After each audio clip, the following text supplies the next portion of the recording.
Hello, this is Dr. Paul Cottrell, and I'm recording this on November 1st. So this is I haven't done a recorder in a while, so this is a little bit of an update in the news.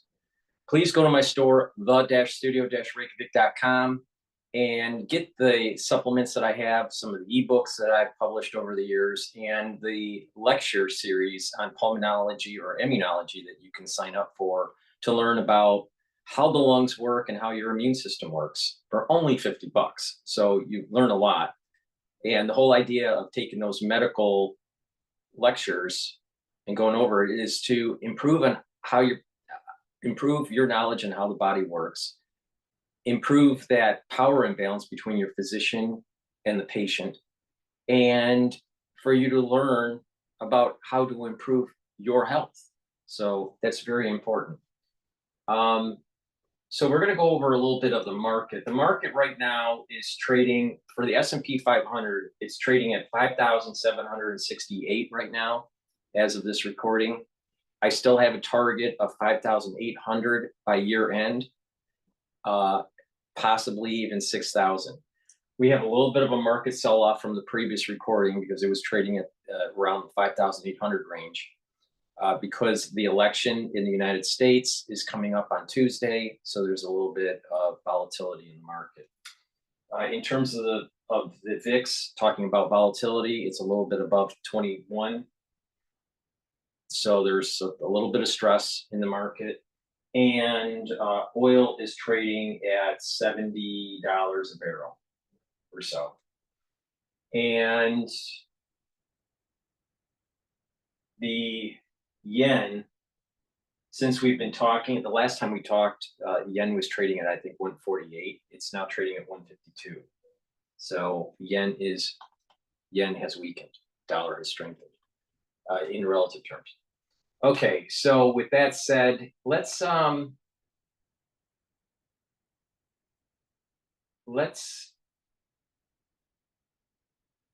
want to go to Fox News, and they're talking about the polls. So let's talk a little bit about politics at the moment here. My name is Carolyn Lanzetta, and I live in New York City with my husband and our two daughters, Lily and Kate. So former President Trump pulling a tiny bit ahead in our latest polling in battleground Pennsylvania with those crucial 19 electoral votes. He leads Vice President Harris among likely voters by 1 point. It's been neck and neck in Pennsylvania. These are our very latest Fox polls. They were tied a month ago. They're still within the margin of error here. And here is a look at how close Pennsylvania was last time around. President Biden won by just over 1 percentage point, about 81,000 votes in the state of Pennsylvania. Let's bring in special report anchor Brett Baer, my election night co-anchor, who is doing his show today from Pennsylvania, or as Politico calls it, quote, the whole damn ball game for Pennsylvania. Brett, good to see you this afternoon. I know you have spoken with Governor Josh Shapiro and also with the Senate candidate there, Dave McCormick. What are you learning on the ground in Pennsylvania today, Brett? Yeah, most importantly, Martha, good afternoon. We are talking to voters, and there are a number of different voters who have different feelings. It's really interesting to talk to folks who think their side has motivation and enthusiasm, and there really is that. And you talk to the experts here on the ground, the local reporters, the political analysts, they say going in that they feel like this is the tightest of them all. However, some of them say that there may be a little bit of enthusiasm on the Trump side just by what they're seeing with the late polls in Pennsylvania. Polls are one thing, but when you talk to folks on the ground, you know, they care about a lot of things. It's interesting that the garbage thing definitely got a lot of attention from people we talked to. Remember that obviously there was the comedian with the Puerto Rican joke, and then President Biden, which kind of took that away and became a Trump issue, almost exactly like the Green Bay speech in which former President Trump said he's going to say something about, even though the women may not like it, he's going to do it anyway. And he said, I'm going to protect you. That riff that he did at that rally was jumped on by the Harris campaign, saying that was condescending and not cool to women. And then Mark Cuban goes on The View and says what he says today. And Susie Wiles, as you noted earlier, the campaign co-chair, says, I'm told Mark Cuban needs help identifying the strong, intelligent women surrounding President Trump. Well, here we are. I've been proud to lead this campaign, complemented by Linda McMahon, chair of the transition policy, and Laura Trump, RNC chair. So, you know, it creates its own backlash within hours of what I think the Harris campaign thought were both items that they were going to jump on. Yeah, it's like they just keep trying to sort of cancel each other out with the next sort of incendiary comment, and how voters are taking all this into account. I know 59 million Americans have already voted, which is just an astonishing number. You know, Elon Musk has really put a big effort into Pennsylvania with the America PAC in terms of the presence on the ground and trying to help boost the ground game there. Any sense of what kind of impact that has had in your conversations today, Brett? Well, so the people on either side and either touched in either campaign believe they have the better ground game. Elon Musk is a big part of the Republican ground game, and that judge saying that his, you know, efforts can continue was another win for them. Remember, the Democrats, really since the last election, have been working on this ground game, pouring money in there. That Senate race between Dave McCormick and incumbent Senator Casey, it's now over $500 million. $500 million. And that's one race. So imagine, first of all, everybody I talked to is so sick of commercials, so sick of ads. Every second in every TV, it's another political ad. But there's also people knocking on doors on both sides. I think Pennsylvania may be the ball game come election night. Quick last question for you in terms of when we may get results, because it was slow last time. It took 3.5 days to call Pennsylvania. The governor may have had something to say about that today. What'd you learn, Brett? Yeah, I specifically asked him about that, and Governor Shapiro said that they made changes that no matter what, they're going to keep counting. So there won't be any election officials who say, you know what, it's 1 a.m. Let's go home, we'll do it again tomorrow. They're going to keep counting. Yeah, he thinks that, you know, if it's really tight, maybe it's a day, maybe you go into Wednesday night, but doesn't think it's going to last, you know, a week. At least that's an optimistic sense from Governor Shapiro. We will see. They don't start counting any of the mail-in ballots and opening the envelopes and starting to process them until election morning in Pennsylvania, as we know. So we'll see how it works for them this time. Brett, thank you very much. Looking forward to special report tonight and those interviews from Pennsylvania.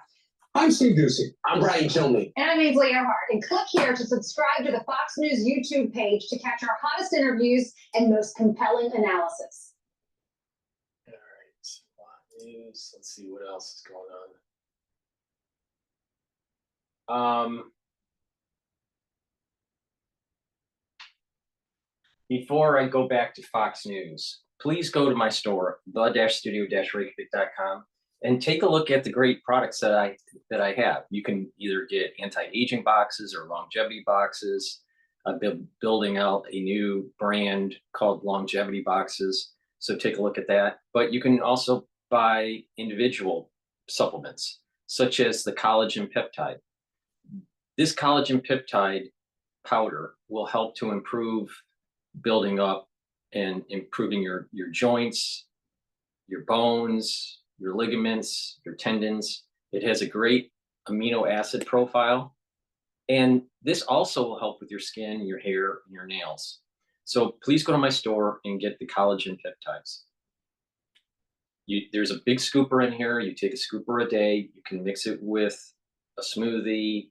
I mix it with hummus, or you can mix it with water and you know, and take it daily. That's important to do each day.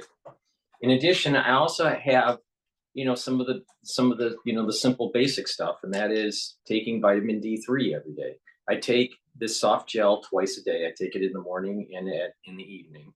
I've mentioned on multiple occasions on different videos on how to reverse the effects of osteoarthritis and how to help with your cardiovascular system by taking vitamin D3. So take it every day, all right? And not only does it help to absorb calcium, but it also is a gene expression cofactor, which is really important for cellular processes. In addition, if cells need to go into apoptosis, Vitamin D3 helps that process along, so the cell can purge those bad cells. All right, so vitamin D3 helps the cell to die if it needs to die. It's called apoptosis. So your cells will be purged and recycled, and those contents will be recycled, right? The problem is that when people get sick, sometimes the apoptosis pathway is blocked, it's inhibited. And vitamin D3 helps to keep that apoptosis pathway activated. All right, so it's very important to take vitamin D3 to help get rid of cells that need to go into apoptosis, to absorb calcium. It's a gene expression cofactor. It helps with cardiovascular health, and it also helps with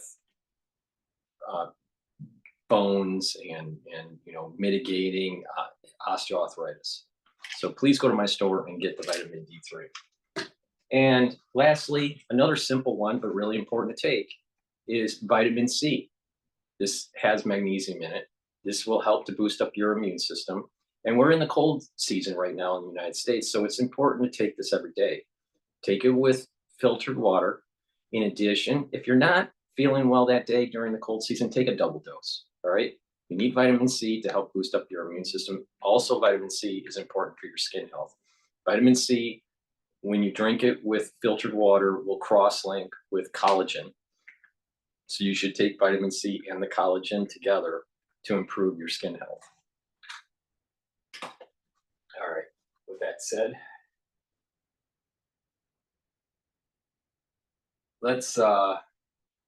Let's go to the whole garbage thing that went on over the weekend with Trump and Biden. So we're in the final stretch. It's coming down to this after years of waiting to take back our government. Welcome into Live Now from Fox. I'm your host, Christina Evans. We do want to get to some breaking news that we just now have coming out of the White House. I want to pull up this tweet that we had from the Associated Press. So that now says, breaking news, the White House did alter the transcript of President Joe Biden's garbage remarks despite stenographer concerns. This is according to sources from the Associated Press. And just to give a little bit more context to this, White House press officials did alter those official transcripts of a call in which President Joe Biden appeared to take a swipe at supporters of former President Donald Trump, drawing objections from the federal workers who document such remarks for posterity. This is according to 2 U.S. government officials and an internal email that was obtained today by the Associated Press. So, of course, Biden did create this uproar earlier this week when his remarks to Latino activists in response to racist comments at a Trump rally that were made by the comedian Tony Hinchcliffe, who then referred to, at this Trump rally, referred to the U.S. territory island of Puerto Rico as a floating island of garbage. So Biden, according to transcript prepared in the official White House stenographers, told the Latino group on a Tuesday evening video call, "The only garbage I see floating out there is his supporters. His demonization of Latinos is inconsolable and it is un-American."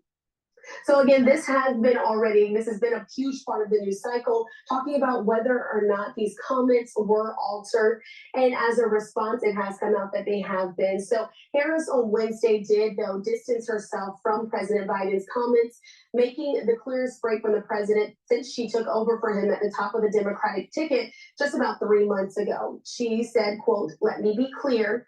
I strongly disagree with any criticism of people based on who they vote for," end quote. So again, it has been officially confirmed that the White House did alter the record of Biden's garbage comments. We will continue to monitor this, and I do also want to show you a tweet from President Joe Biden. This is from 2 days ago. He said, "Earlier today, I referred to the hateful rhetoric about Puerto Rico spewed by Trump supporters at his Madison Square Garden rally as garbage, which is the only word I can think of to describe it. His demonization of the Latinos is unconscionable. That's all I meant to say. So again, that is what President Biden said that his comments were about, but it has now come out that those comments were altered by the White House. When it officially came out, they said that he called the idea of the comment garbage, but again, President Biden did call the supporters garbage as well. So All right, so let's go to Newt Gingrich here. All right, joining us now, former Speaker of the House. Before that, Bloomberg is stating that oil rallies on report that Iran plans to attack Israel via proxies. So WTI has been overnight session was trading at about 71. Right now it's trading just below, or now it's trading at 70 at this moment. So we may see next week, maybe in the low 70s, depending on what happens over the weekend. But before we go to Newt Gingrich on Fox, please go to my store, the-studio-reykjavik.com, and get lignans. Lignans helps to improve your immune system by bringing down inflammation, right? And it's also a very strong antioxidant. It's a powder. You mix it with your food, or you can mix it with water. I put it in hummus, and it's a great way. There's a little scooper here, and you just take it every day. This also helps with hormonal health for males and females. So it's really important to improve your endocrine system. So please take my advice, take the lignans, improve your immune system, especially since we've gone through the 2020 crisis. It's almost 2025, but it's going to take years, about 5 to 10 years, to improve your immune system back to baseline. All right. Some people won't be able to get to baseline pre-2020 crisis, but many will. All right. So just take my advice. Just let your immune system heal and take supplementation and stay healthy and do all these different modalities like diet, exercise, balancing. Balancing is really important. All right. There's been a new study that came out that age-related degeneration can be measured, right, or evaluated by just balancing, by looking at your balancing. All right. So, all right. As we get older, our neurons don't function as well. So it's important to improve those neurons, right? Well, you do that by activating the neurons, by balancing, muscle training, right? But also learning new concepts, reading, writing, talking to people. But balancing is moving around, and balance exercises are really important, especially to activate the cerebellum. What they are finding now, that people that aren't walking regularly and they're not doing these low impact type exercises with balancing and building muscle, right? And a little bit of cardio. If you don't do it, you're aging quicker. All right. So one test to see how well you're aging is just basically do kind of a yoga pose where you put your hands above your head like this, right? And you take your foot and you take the foot on, let's say, your left side, and you put it towards your knee, to the side of the knee, right? And so you have this kind of yoga pose, and you hold it for 30 seconds to see if you stay balanced. If you can stay balanced, then you're aging okay. But if you're starting to wiggle around, you're starting to have problems with your cerebellum. All right. In addition, you do the same thing with the other side, right? You just do the pose, you put the bottom of your foot towards the side of your knee, right? And you just move your legs out, and you hold that pose for 30 seconds. If you can do it without wiggling around or not falling down, right? If you can do that without falling down, you're okay. But many people in their 50s, 60s can't do that. And so you can reverse the effects of this. And it's tied, depending on if you're overweight or not, but it's tied to balance, exercises, moving around by walking, doing a little bit of cardio, low intensity cardio, doing some weight training, right? But you have to do stretching and balancing exercises. And you can improve the slowing down of that aging process. But if you're 40, 50, 60 years old and you try to do that, and if you can't do 30 seconds without wiggling around, you got a problem. All right. And many people in the United States has a problem. So take my advice. All right. It's about boosting up your immune system and improving your neural system. All right. In this crisis that we went through, our nervous system is trashed and our immune system is trashed. But you can mitigate the effects of the crisis and move forward. And one of the ways to mitigate for your immune system is lignans. All right. I have a lot of supplements that also help with neural health. So, and we'll go over that later in the video. But please go to my store and get the lignans to help improve your immune system. Very important. Very, very important. Because if you have an immune system that isn't as healthy, then you're not going to be able to fight infection, and you're not going to be able to fight cancers, and you're going to age faster.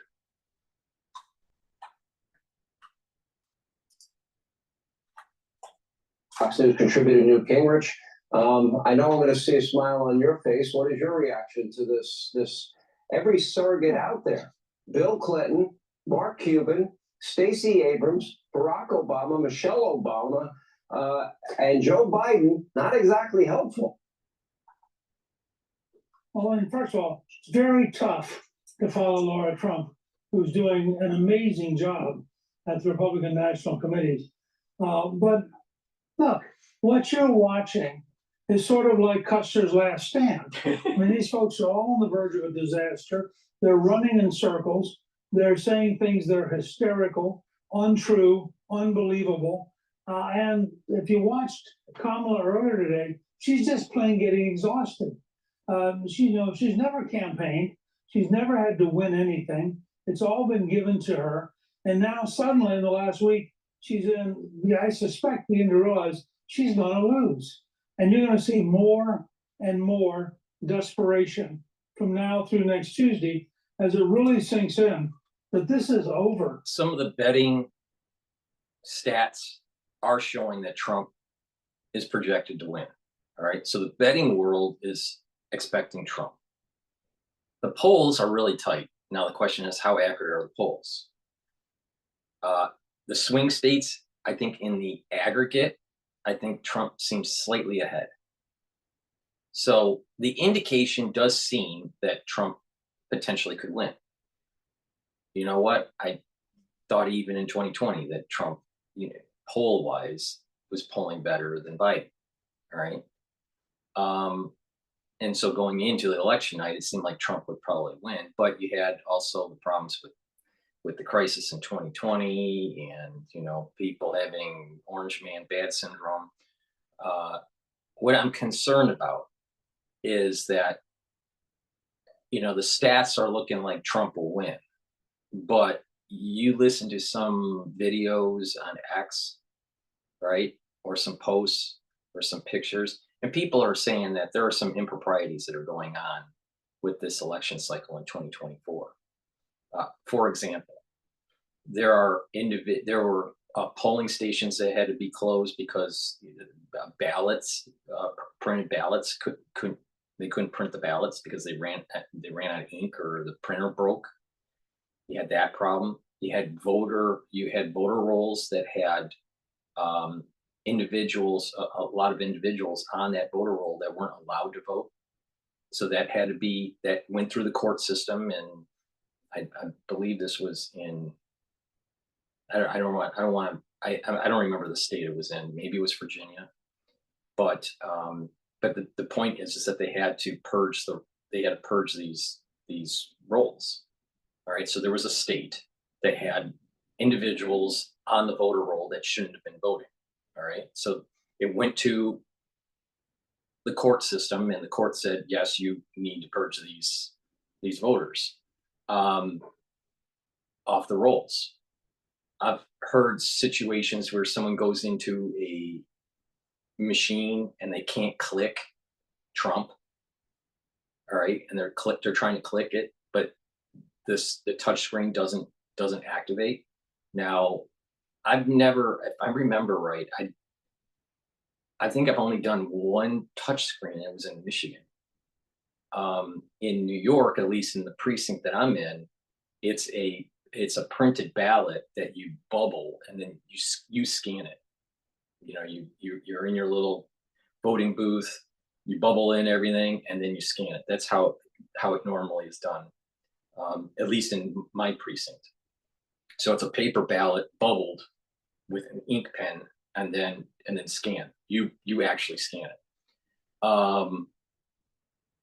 But if I remember right, I think in Michigan one year, there was a touch screen, if I remember right. But the point is that there are individuals complaining that in some precincts, in some states, that when you try to hit the screen, it doesn't allow you to click Trump. In California, there are reports that Trump's misspelled. It says Trump, but it's TRUM colon or semicolon P. Or his lat is Donald J. Trump, right? And if I'm not mistaken, one of the ballots said Donald L. Trump. So they're playing games. You know, it's okay to do things wrong with the Republican ticket for the presidency, but not for the Democratic Party. There's other cases in California where the screens are small. So with these small screens, you have, you know, a lot of choices, you know, libertarian or independent, Democrat, Republican. You would think that it would be Democrat, Republican, and then all the other different parties underneath for the presidency. No, not in California, at least the pictures that I've seen. It basically says Democrat, Libertarian, you know, Green Party, whatever it is, right? And then you have to touch other at the bottom of the screen to get to the Republican ticket for the presidency, which would be Donald Trump and Vice President J.D. Vance. So you have to go to another screen to be able to click it. So they're playing games. Is it illegal to do that? Probably not. But the thing is that they must be worried if they have to spell the individual wrong. And I don't even know if someone clicks it and it's spelled wrong. Is that even a legal vote? Is that even a legal ballot? Who knows? Because there's no person that is Donald Trump with a semicolon, right, in their name. So I don't even know if that ballot is legal. You know, I'm not a lawyer, but I would, you know, the intent of the person voting for Trump, it would be obvious that they wanted to vote for Trump, even with the semicolon in his name. But the thing is that individuals should have been reading the ballot printed or on the screen and proofread it before it goes live. Now, because people are doing early voting, it's already live. So, you know, you can see, the point that I'm making is that you can see the Democratic Party playing games, right? Now, if they're playing games with misspellings and putting the candidates on another screen, or, you know, not allowing you to click unless you hit it 10 times, you know, they must be worried that they're going to lose. All right. But it's possible, even with the vote, with the polls so close, there is plausible deniability that Harris wins the election with these funny games that some of these districts, it may be up in the air with just a few hundred votes that decides, you know, one way or another for that state. It's in some states it's that close. I'm concerned that Michigan is going to go Harris. You know, Trump needs to take Pennsylvania. You know, indications show they might take it. You know, it's going back and forth if Trump's going to take Michigan. He needs to take Wisconsin. So, you know, that individuals in the Midwest need to hold the line for the Republican Party, because if not, then Harris is going to win. Now, I do think that there's, if Harris wins, you're going to hear a lot of issues with voting, a lot of issues with voting. All right.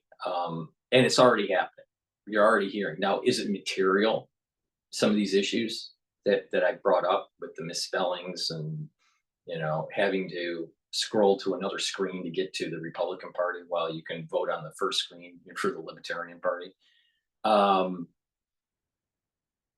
You know, is that material, especially in California? Maybe not. Maybe not.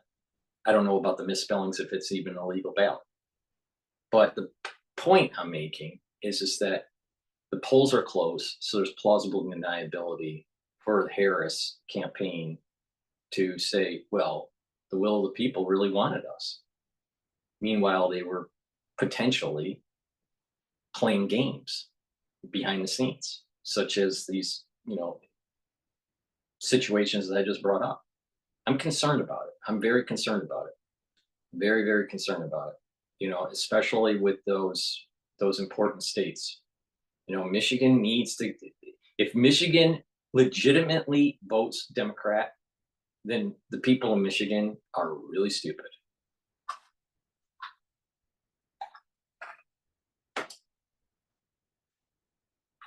Donald J. Trump's going to be the next president.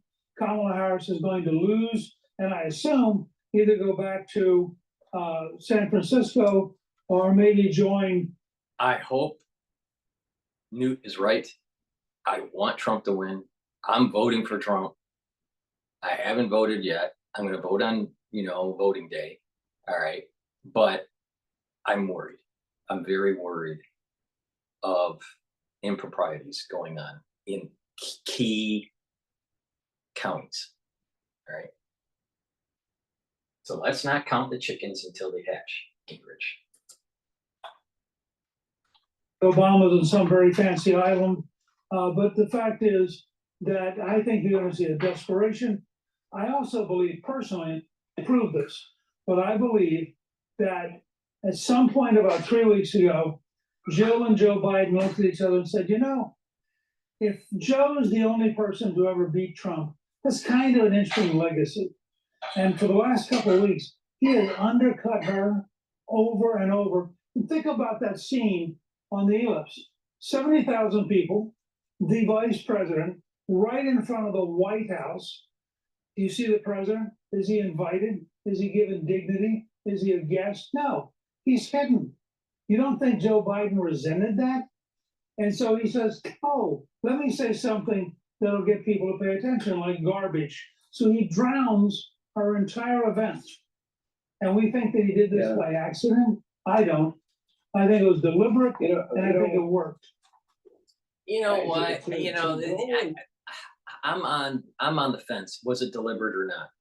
It may have been his normal knee-jerk reaction. People that have dementia, they have a tendency to not to be able to curtail their thoughts, and whatever they're thinking just comes out of their mouth. All right, that's a very common thing with people that have, you know, certain types of dementia. That may have been the situation with Biden. It could be like what Newt said. You know, he's trying to undercut her, which isn't. It wouldn't be surprising. But my gut feeling is that he doesn't have the inhibition anymore. You know, and whatever comes into his mind just comes out of his mouth if he can get it out of his mouth. So I think it's more of an elder. You know, it's just aging, the aging process, especially when someone has dementia. In Julia Roberts and cut an ad about women lying to their husbands that it's okay. Followed up. And there's another. I'll rewind it, but there's another aspect to what this whole garbage thing with Biden. Is it possible that he's undercutting her? Yes, it's possible. All right.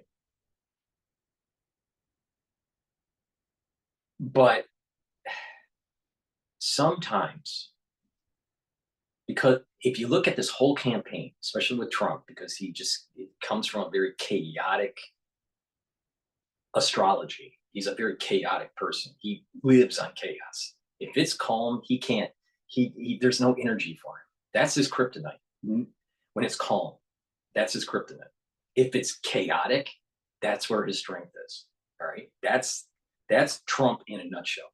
And that's the reason why if someone tries to go after him, he's a counterpuncher, or he can turn something that seems negative into gold, such as the whole garbage thing while he's driving a garbage truck. All right, that kind of thing.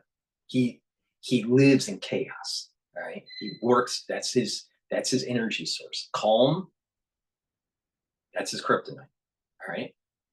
So it's very possible that if you believe in the divine, that the divine is just letting the liberals eat themselves and provide fodder, comedic material for Trump to use to strengthen him. That could be it too. I've been saying since October of last year that the ultra liberals are going to eat their tail. And many people that have been, following me for over a year about covering the crisis in the Middle East and this whole ultra liberalism in the United States and even in Israel, you can kind of see that playing out, that the ultra liberals are eating its own tail with the whole DEI and all this stuff. So let me rewind and continue on with Fox. To go and lean Julia Roberts and cut an ad about women lying to their husbands, that it's okay, followed up by her speech this week where she flat out lied and said Donald Trump was going to have a national abortion ban when he has said many times the exact opposite. He's going to limit access to birth control. The exact opposite is true, that he doesn't support, he'll stop IVF treatment. The exact opposite is true. Or have Hollywood elitist jackass, really? I'm gonna look for what manliness looks like to George Clooney, the Hollywood jackass.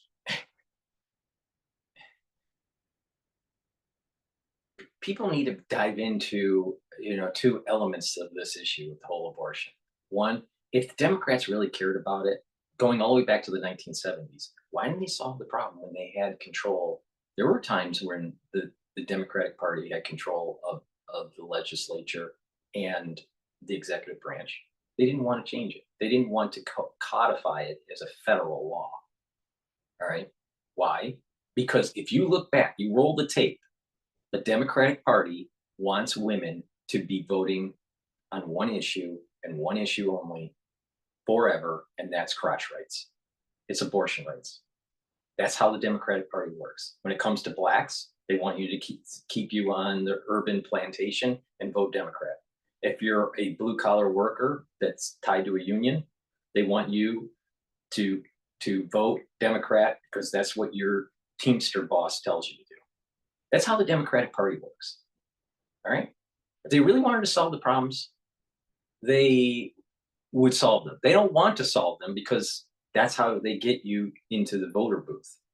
All right. And you don't believe me? Just roll back. Just look at the history of different elections going all the way back to the 70s. All right. Go through the 70s, the 80s, the 90s, the 2000s, 2010s. All right. 2020. And every election is about abortion. Isn't that really odd? It just proves my point. The Democratic Party doesn't want to solve the problem. They want it to be perpetual, so you are a one-issue voter. All right? In addition, with this whole, you can vote, you can vote differently than your husband. So they know that males are definitely moving towards Trump. All right. And they're hoping the wedge issue with the abortion will tip the scales for Harris because women will come out to vote. All right. The reality of this, the reality of the situation is the Supreme Court said it's states' rights. So it's at the state legislature. So The president of the United States can't do an executive order on this. It would be illegal because it's a state right issue. So if Harris says that she can just willy-nilly create some sort of executive order that will help you with your abortion, that's wrong. She can't do that. It's illegal because it's not an executive branch issue. The power isn't in the executive branch. The power is in the state legislature. Same thing with Trump. So if Harris says Trump's just going to write some sort of executive order that says that he's going to take away your abortion rights, he can't do it. It's illegal. And the same thing, Harris can't willy-nilly create an executive order saying that she's going to protect your abortion because it's a state issue. So if you really want to push it, you got to deal with your state legislature. It's not an executive branch issue. Now, if Congress decides to, codify it somehow at the federal level, that's a whole different issue. And there are opinions that were written by the justices from the Supreme Court about that. All right, but it's really a state issue. And Congress isn't going to want to really solve it because the Democratic Party, think about it. If the Republican Party gets in, right, and wants to try to solve this abortion issue and codify it somehow, some way where there's some sort of guardrails with abortion, right? So there's, there are abortion, but there is, some rights that are protected for the unborn, and they codify it or try to codify it. The Democratic Party they're not going to pass it. Why? Because they need you as a woman to constantly go to the ballot box every 2 years, either in for the general election or the midterms. So they want you to come to the ballot box every 2 years because of abortion rights, crotch rights, one party, one issue voting kind of thing. And they've been doing that ever since the 1970s. Every election, every federal election has been this. And at the 4-year mark and at the 2-year mark. So the midterm elections also. If you don't believe me, just look at the history. It's there.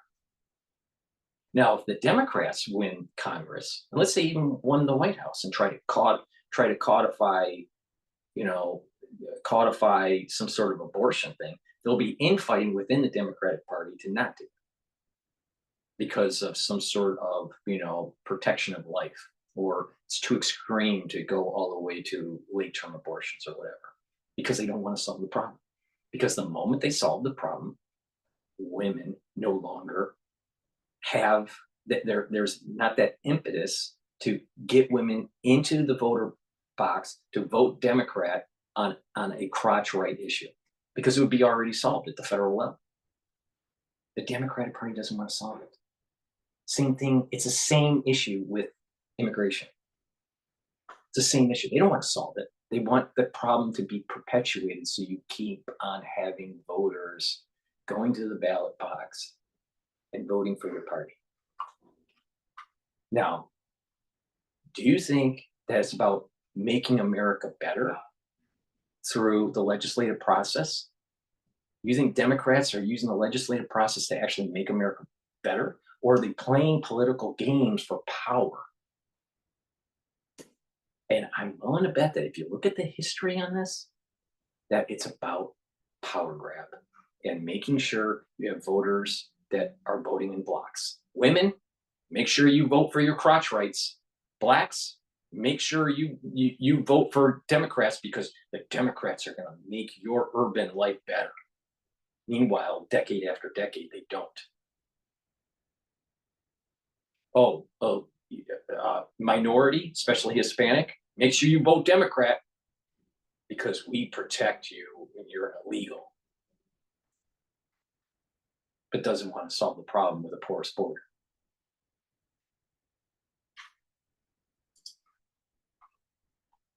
Bill, the elitist? No, thank you. He's no John Wayne. No, let me go out on a limb for a second. as a historian. These people are dishonest. They're relentlessly, routinely dishonest at every level. And so for them to tell people to lie is just one further example of the depth of their corruption. I mean, how do you run a country where you're walking around saying wives should lie to their husbands, husbands should lie to their wives? I mean, what kind of a totally amoral, corrupt, sick system have they? And if they're doing that, then they're just going to say the party can lie it to the citizens because we can get away with it. We can just lie about it. I'll tell you, if America legitimately votes for Harris, America deserves the curse that it's going to get. All right. If the Democratic Party does improprieties during an election night, then we need to use the full force of the Justice Department to hunt these people down and to make sure that they're held accountable, because they are affecting the very cornerstone of our constitutional republic, and that's our ability to vote, and it's our and to have fair elections and to have your vote count, and not have individuals muddying the water with illegal voting types situations going on, especially in swing states. We need to have a very strong and robust and accurate voting system. Democratic Party, I'll tell you, is that America needs to go conservative. It doesn't have to be like super right wing or anything like that, but this America will flourish economically, spiritually, emotionally, if we just become a little bit more conservative.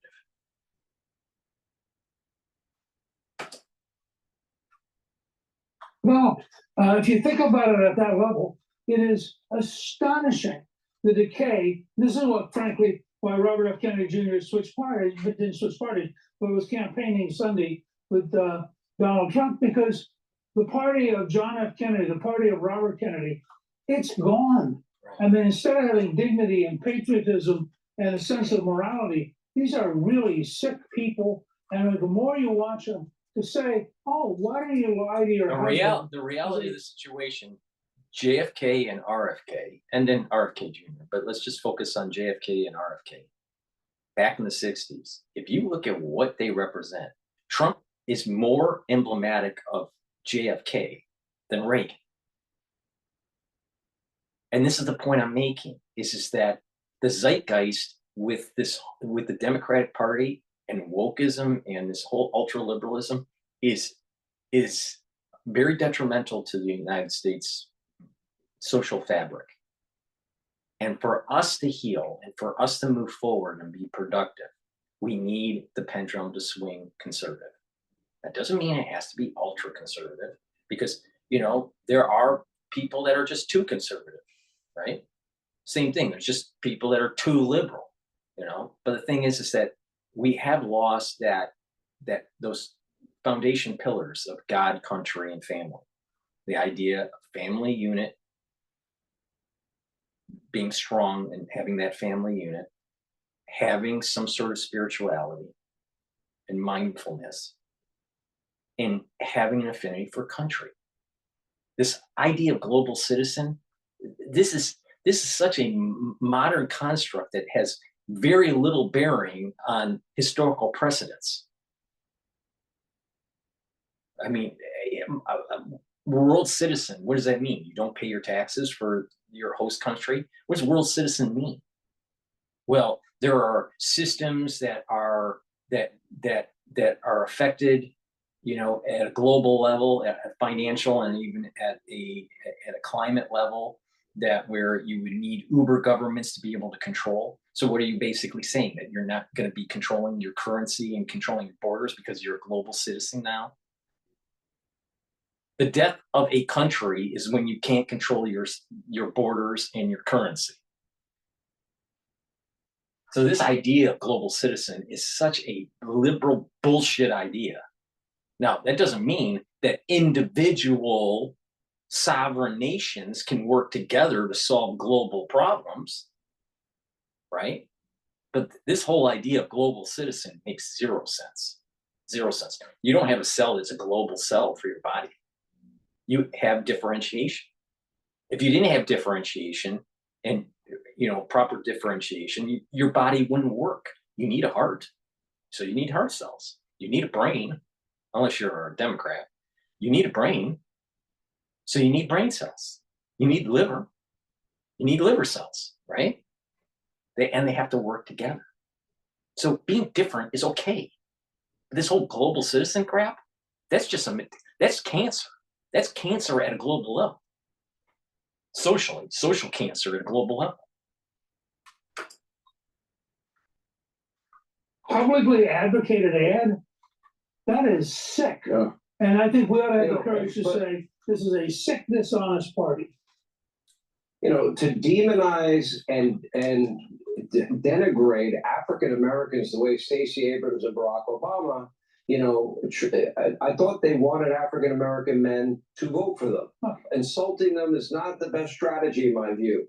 Telling women, if they're trying to target women voters, lying to your husband, that message is not exactly a winning message. Or lying about abortion and contraception and IVF, it's all to scare them, which tells me they must be scared that their internal numbers show that they're not doing as well as they want with those particular demographics, considering they're the identity politics party. But let me just pose a simple question that I hope some reporter will ask Stacey Abrams, who's never gotten over, by the way, losing and has lost and it's over. Talk about election deniers. How can she say the young black men who vote for Trump are racist? I just want to understand. How do you say to a young black male, you're a racist? I have no idea what she's saying, except that she's learned a set of code words, and she thinks if she repeats them like pablum, that somehow they'll have meaning. I mean, it's a little like watching some Walt Disney film about a wizard or something. How can you be a young black male and be a racist? This is just Stacey Abrams personifying the collapse and the insanity of the modern Democratic Party. You've given her a break. She also said that African American men are sexist. She said both. So let's be clear. I didn't say they couldn't be sexist, but they should. Can't be racist. I have no clue. I don't think she has a clue what she's saying. I appreciate you being with us. Hey, please go to my store, the-studio-reykjavik.com, and get the structural nano silver soaps that I have. I have 5 different varieties. This one happens to be lemongrass, and the other one that I have in my hand is charcoal tea tree. But I have 5 different varieties. Please go to the store, the-studio-reykjavik.com, and get the structural nano silver soaps. Very high quality. Doesn't have those harsh chemicals that you get from Unilever or Procter & Gamble. Please go to my store, get a couple bars for your household, help support my work, and improve your health. These are made from structural nano silver, so it's neutralizing pathogens. It's a very high quality soap. So please go to my store, the-studio-reykjavik.com. Get the soaps. I also have a very high quality toothpaste. This toothpaste is made from structural nano silver. It has no fluoride. It will whiten your teeth, freshen your breath, neutralize pathogens, improve your gum line, and also improve your cardiovascular health and your valvular health. Why? Because by having good oral hygiene, you're reducing the chances of inflammation at the vascular level. So you're reducing the chances of building up plaque. Having micro particles into your bloodstream from the plaque could cause potential occlusions at a microscopic vascular level. You don't want that. In addition, bacteria and inflammation can cause damage to your valves. And when you get older, damage to your valve, inflammation on the valves, there's what is called vegetation that can take place and calcium depositing that can take place. So you might have valvular issues, over time because of pathogens getting in your bloodstream or causing inflammation at the valve level for the heart. And when that does happen, the valve may prolapse and not be able to close properly. There's going to be regurgitation, causes problems with your heart. And in addition, stenosis because of calcium depositing because of that inflammation. And so what happens is the valve is just too stiff. And so when you get older, there's lots of people that will need to have valves replaced. So please, oral hygiene is really important. Please go to my store, the-studio-reykjavik.com, neutralize pathogens, improve your cardiovascular health, improve your valvular health, and your oral hygiene. This has structural nanosilver. It's going to neutralize pathogens. It's the best toothpaste that you're going to be able to get. This is way better than anything that Alex Jones sells. So please go to my store, the-studio-reykjavik.com, and get a few tubes of this toothpaste for your household. It's very important. And lastly, I have structural nanosilver gel. It's in a tube, and this is a dual purpose product. This will help heal your skin about a third of the time quicker. It can be used as a skincare, so you can apply it on your skin daily. A great way to do this is to apply it at night, and when you wake up in the morning, you exfoliate, and by exfoliating, you're going to notice that your skin's clearer and your skin is tighter, especially around your face. So this is part of the skincare anti-aging box that I have. So, please go to the store if you want to improve your skin. In addition, this will help to neutralize pathogens. You can keep it, it'll stay active and put it on your hands, put it around your mouth, your nose, your eyes, your ears, lightly coat your nostrils, maintain that mucosal barrier and neutralize pathogens. Really important to use during the cold season, or if you have some sort of other problem in your region. Please go to my store and get the structural nanosilver gel. Be prepared, have this in your household, use it, all right? Go to my store, the-studio-reykjavik.com.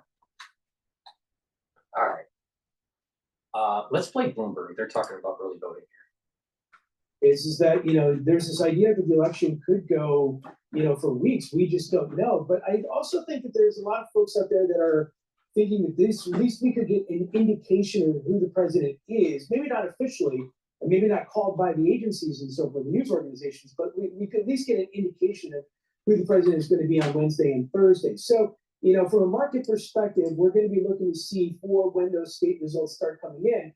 And obviously, it's the 100,000 folks in Pennsylvania, North Carolina, Arizona, Nevada, and Michigan, and so forth that are ultimately going to decide who the president is. Speaking of election calls, what is the expectation for how long it could potentially take this election to be called? Well, look, it really, this is the challenge of the American voter system, is that each state has their own processes and procedures. I mean, certain states can't start counting the early ballots until the polls close, for example. And so we just don't know how long it's going to take. However, what we can say is that, we should get an indication of how things are going. And when you look at the swing states in particular, you have a good mix of those that are on the East Coast and those that are on the West Coast, Pennsylvania, North Carolina, Arizona, Nevada, and so forth like that. But just going back to what I said earlier, for Vice President Kamala Harris, it comes down to North Pennsylvania. If she can't win Pennsylvania, then chances are Michigan and Wisconsin are in play, and she loses the presidency. So again, we're really paying attention to Philadelphia and Pittsburgh these days. Nathan, I say this affectionately, a policy geek, a wonk. You've got some great research out there that says, hey, here's what happens to a couple of key industries from a regulatory perspective if Harris wins or Trump wins. What are the one or two or three things that you're really looking at, or could be in play depending on who gets in office? Yeah, so if you try to think of like catalyst industries, meaning that the election means one substantial catalyst or the other, the investment banks are the perfect thing to come to mind, because there's this rule out there called the Basel III Endgame. Now, if Kamala Harris wins, banks are going to look around a 9% capital increase starting in probably 2026. If President Trump wins, that rule, I think, effectively goes away.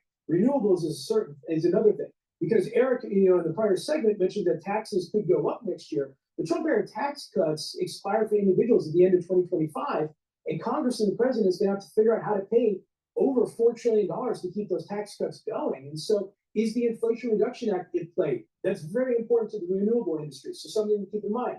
And finally, big tech.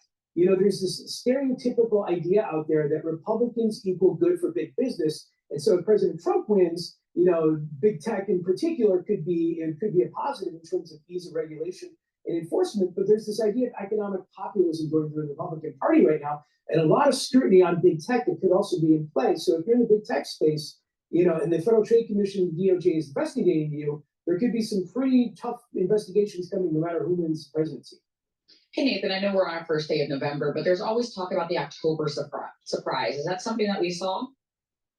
I don't think so. I mean, one thing that we've been leaning on is that there's not many people out there who are undecided. If you look at the charts, these charts are on the terminal, you're looking at somewhere between 0.5 and 1% of the undecided or the independent population out there that are still undecided. And so this race, in our opinion, has always been about, Vice President Kamala Harris versus President Trump versus the couch. And if people get off the couch and they vote, then Vice President most likely wins. If people stay on the couch and they don't vote, then President Trump could win. So it's more about a turnout rather than an October surprise. And I really don't think we've seen anything that really changed voters' minds in October. But the question is, was there an October surprise that would keep people from voting? Yeah. We just still don't know yet. All right, Nathan, thank you so much for joining us as always. Nathan Dean, he's a senior policy analyst with Bloomberg Intelligence based out of Washington, D.C. You can see his research. Just go to BIGO. He's got a lot of great research out there about the different scenarios under each type of election scenario, Harris versus Trump versus split Congress. He's got a lot of great research about which industries might be impacted. So take a look at that. All right, folks, speaking of the election, join us for complete coverage of U.S. election results Tuesday night. It kicks off at 5 p.m. Eastern with a special 2-hour edition of Balance of Power, followed by coast-to-coast Bloomberg team coverage at 7 p.m. Well, I'm going to be doing, during the election night, I'm going to be doing a live show covering it. Probably going to start at 6. I haven't decided yet. But it's going to go for many hours and it'll be live.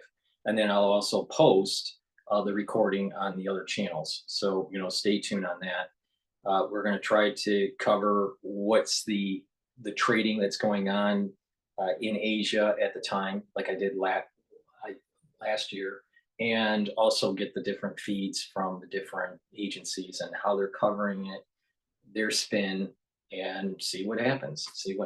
But I will be doing a live show. I will also bring on callers. So if you want to call in, maybe using spaces, X spaces, and calling into the show to give your take on what's going on about the election night, that would be great. So stay tuned on the election night is going to be really important. Right? So we got to, let's make it happen. Let's hold the line for the Republican Party.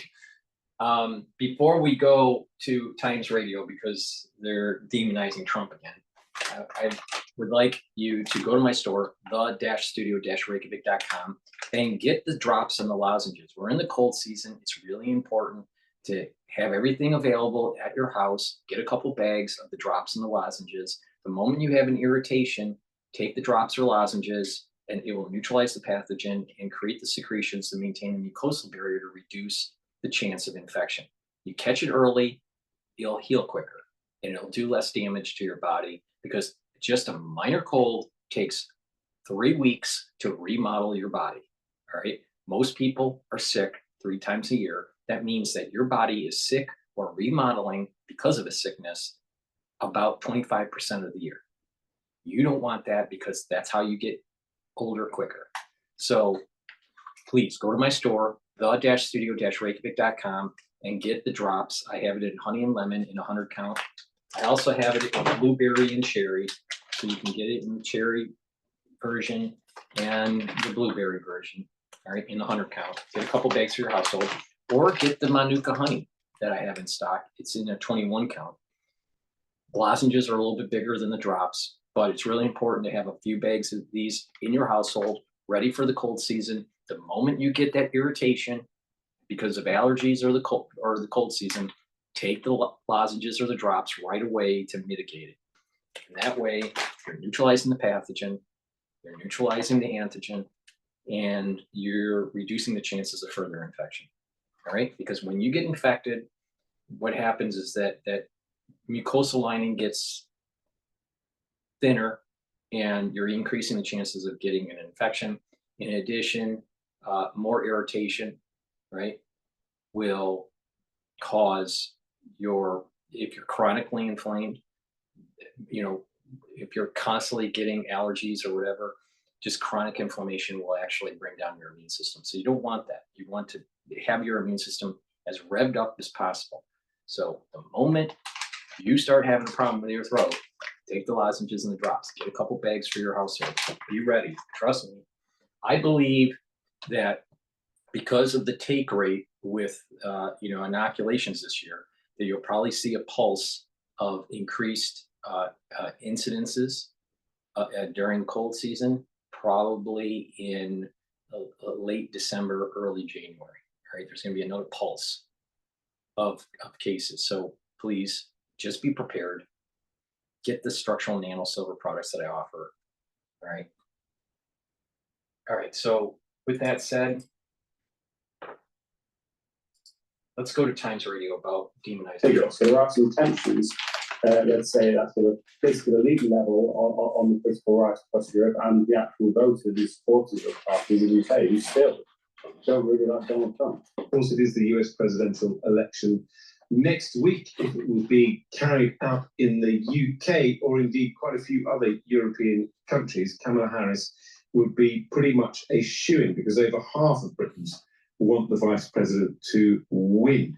A YouGov poll shows that she is the most favoured candidate and most likely to win in 7 European countries, not just Britain, but Denmark, France, Germany, Italy, Spain, and Sweden.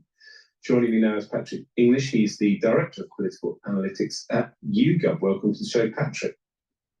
Morning, how are you doing?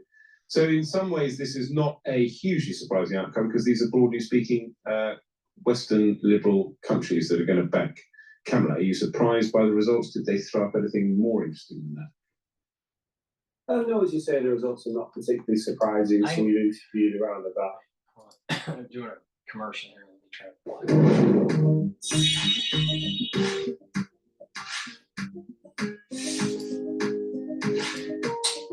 Why should we care about what the European nations, liberal European nations, want? Now, don't you think that liberal European nations want freebies from the United States? So they're going to want someone that's willing to just give them stuff. So do you want a president that says no to a bunch of liberals like Trump? Or do you want someone that says yes to a bunch of liberals to the European Union like Harris? Now, being an American, I would think that I would prefer Trump to tell the EU to fuck off.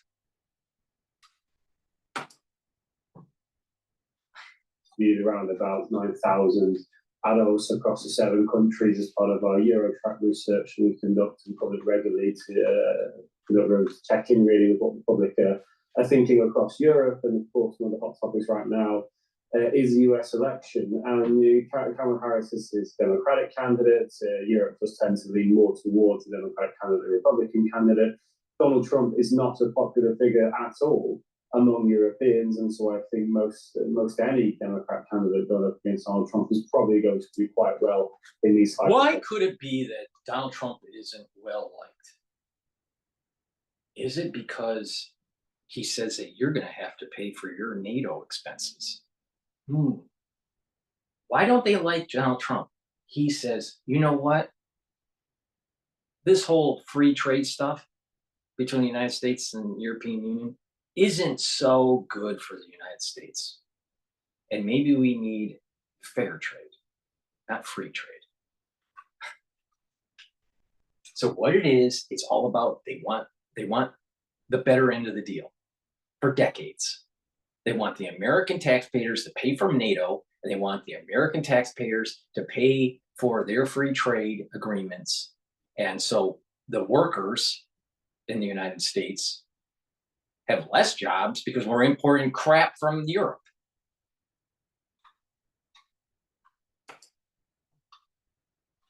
But of course, it's not Europeans who will be voting on the next president for the United States. Yeah, no shit, Sherlock. The Americans themselves, where the race is significantly tighter than some of the figures that we've been finding in Europe. For instance, 81% the people in Denmark want Harris to win, Harris to be their preferred candidate, which is 7% saying Trump. That's most interesting. The figures from Italy. There we see less than half of adults saying that they want Kamala Harris to win. That's down to 46% and 24%, so a quarter of Italians, that's the highest of any country that we measured, saying that they would prefer Donald Trump. Britain 61% versus 16%. But the other interesting thing is that even the far right voters in Europe are slightly more nuanced. They're not as overwhelmingly for Trump as you might expect.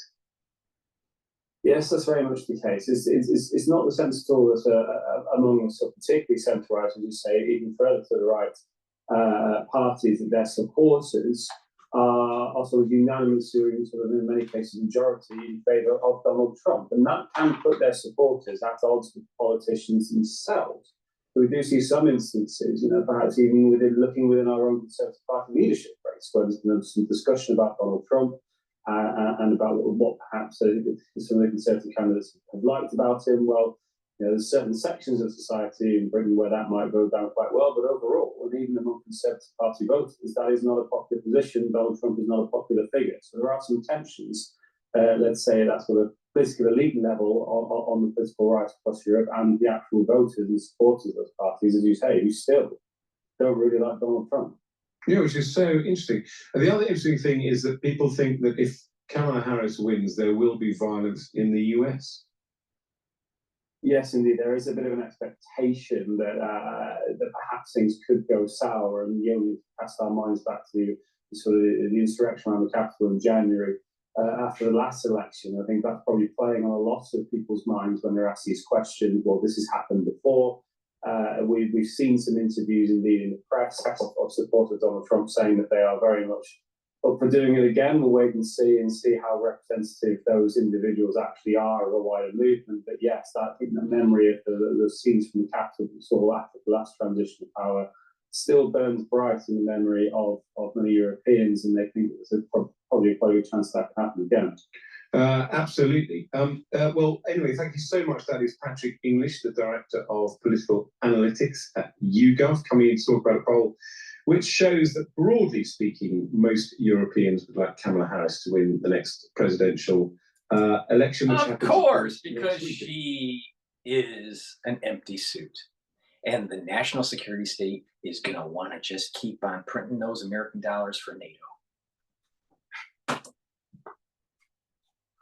Was, I think, an important opinion poll, because it does remind us that should Donald Trump win, and by the way, I do expect Donald Trump to win the presidential election next week, it will reignite tensions between the US and Europe. And part of the reason may well be that most Europeans do not want Donald Trump to be president of the United States.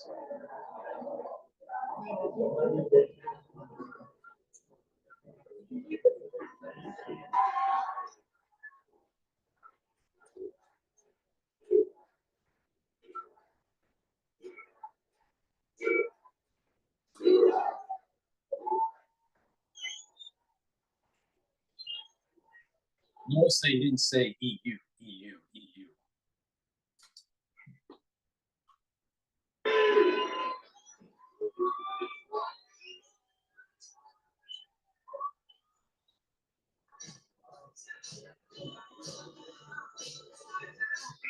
And I think that most Americans are beginning to fully understand that there are two kinds of people who get elected to public office. There are the people who get elected because they really want the people of the country to serve them. And then there are people who get elected because they truly want to serve the people of the country. Donald J. Trump is here to serve the people of America. And this is an election that's really a choice between whether or not we'll have 4 more years of total failure. This has been the worst 4 years I've ever seen. Gross incompetence, but total failure, disaster under Kamala Harris. Nobody knows I say all the time, if you say Harris, nobody knows who the heck we're talking about, right? I just wanted to tell you that I moved here in 1981 from Puerto Rico. And I want you to know that Puerto Rico stands behind you And Puerto Rico loves you. No president's done more for Puerto Rico than I have, so thank you. That's really nice of you to say. Appreciate it. Thank you, Mayor.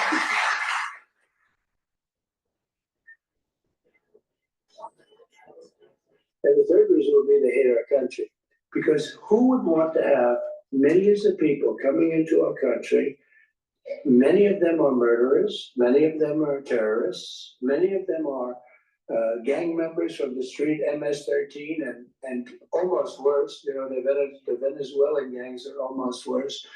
And these countries are taking their prisons and they're taking their prison population, putting them in buses and bringing them to our border. Venezuela's got half their prison population has been brought to the United States. I'm gonna stop the like we're a Times Radio. I'm gonna stop the Times Radio. I'm going back to Bloomberg here. The individuals, family offices, there are potential policy changes that could pose, significant change for clients. So when it comes to the estate tax, for example, right now, the way the law is written is at the end of next year, the current law is going to sunset and the estate tax, the exemption amount is going to be cut in half. So yes, we're doing a lot of planning surrounding that, working with our clients' estate attorneys to make sure that they're prepared. But at the end of the day, what we're really focused on is technology, which we discussed, doing tax planning ahead of year end. And then just when it comes to markets, looking at the economic data, looking at the trend for interest rates. Look, we're going to get a Federal Reserve meeting next week, but our economists expect that we'll see another 50 basis points of cuts by the end of the year, another 100 basis points of cuts next year. So if we know cash rates are coming down, interest rates are coming down, making sure that, our clients aren't sitting in cash or just short-dated treasury bonds, for example, because at the end of the day, reinvestment risk is an issue right now. Sarah, thank you so much for joining us. Always appreciate chatting with you. Sarah Ponczek, she's the first vice president of wealth management at UBS Private Wealth Management. She's located down in Boca Raton, Florida. So good stuff there. S&P 500 up 51 points. That's 0.9%. Then NASDAQ up a little bit better. That's all right, let's jump to Al Jazeera. They're covering. Take the black vote, for example. Both Harris and Trump want it. Nearly a third of Georgia's population is black. Democrats are accused of taking black voters for granted, while Trump has seen his support rise, particularly among black men, because of frustration with the economy and rising bills. 44% of people living below the poverty line in Georgia are black, and they don't see their lives changing for better or worse. The white population has seen a record drop in its numbers, but they are still a majority. They are the Republican base, but their political power is crumbling. The biggest issues for them are immigration and the economy. And the Hispanic population of the state is also substantial at more than 10%. Pull all of these factors together, and Harris needs a coalition of black, Hispanic, and women voters. While Trump needs to retain the support of white voters, he needs to get them to vote and to make inroads into traditional Democratic strongholds. We would hope, but it's hard for Americans. All right, and Al Jazeera will have comprehensive special coverage on election night. Make sure to join us from 22 GMT on November the 5th. That's 5 p.m. East Coast time here in the U.S. We'll have live coverage from across the country with guests and discussion both here in Washington, D.C. and in Doha. That's here on Al Jazeera from 22 GMT on Election Day, November the 5th. Okay, so that is going to do it for us and the team here in Washington, D.C. For now, to pass it back to you, so in Doha. Thanks very much, Patty. And of course, we'll be back with our teams in later bulletins here on Al Jazeera. Still on the program. Many people say, what are you doing, guys? This is a skateboard. Catching waves off the coast of a small fishing village in Pakistan. We'll hear from a group of surfers who are chasing their dreams. And it's all change at one of the world's largest football clubs. Those details coming up after the break.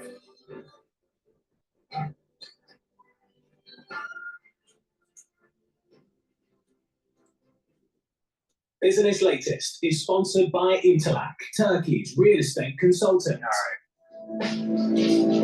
So go back to Times Radio here. Can, like we're a garbage can for their people. Everybody showed up to work tonight. You know, we have a real problem. We have to take these criminals out of this country. We have to deport these criminals, and we're going to do it.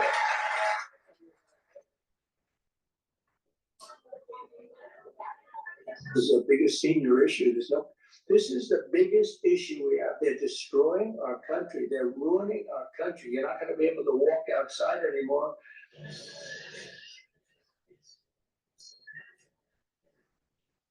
I know Putin would never have done it if I was president. Not even a chance. No, it's not a chance. I used to talk to him about, don't do it, Vladimir, don't do it. It was the apple of his eye. I say, don't do it, Vladimir, don't do it. Oh, this is going to be terrible, Vladimir, if you do that. Not going to be good.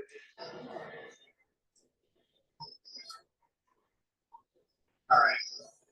And so we have a country that's been. I want to go back to Bloomberg here.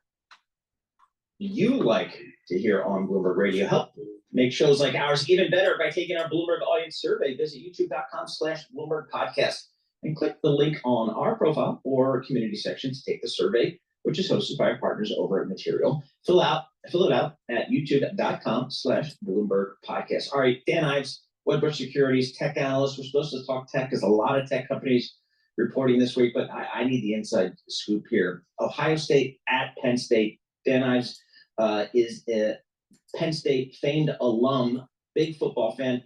Dan, what are your thoughts here? Ohio State coming into Happy Valley.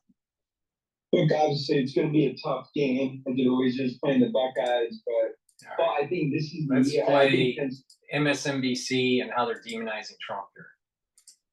Oh, there you go. Which has formally issued an endorsement of Vice President Kamala Harris for president.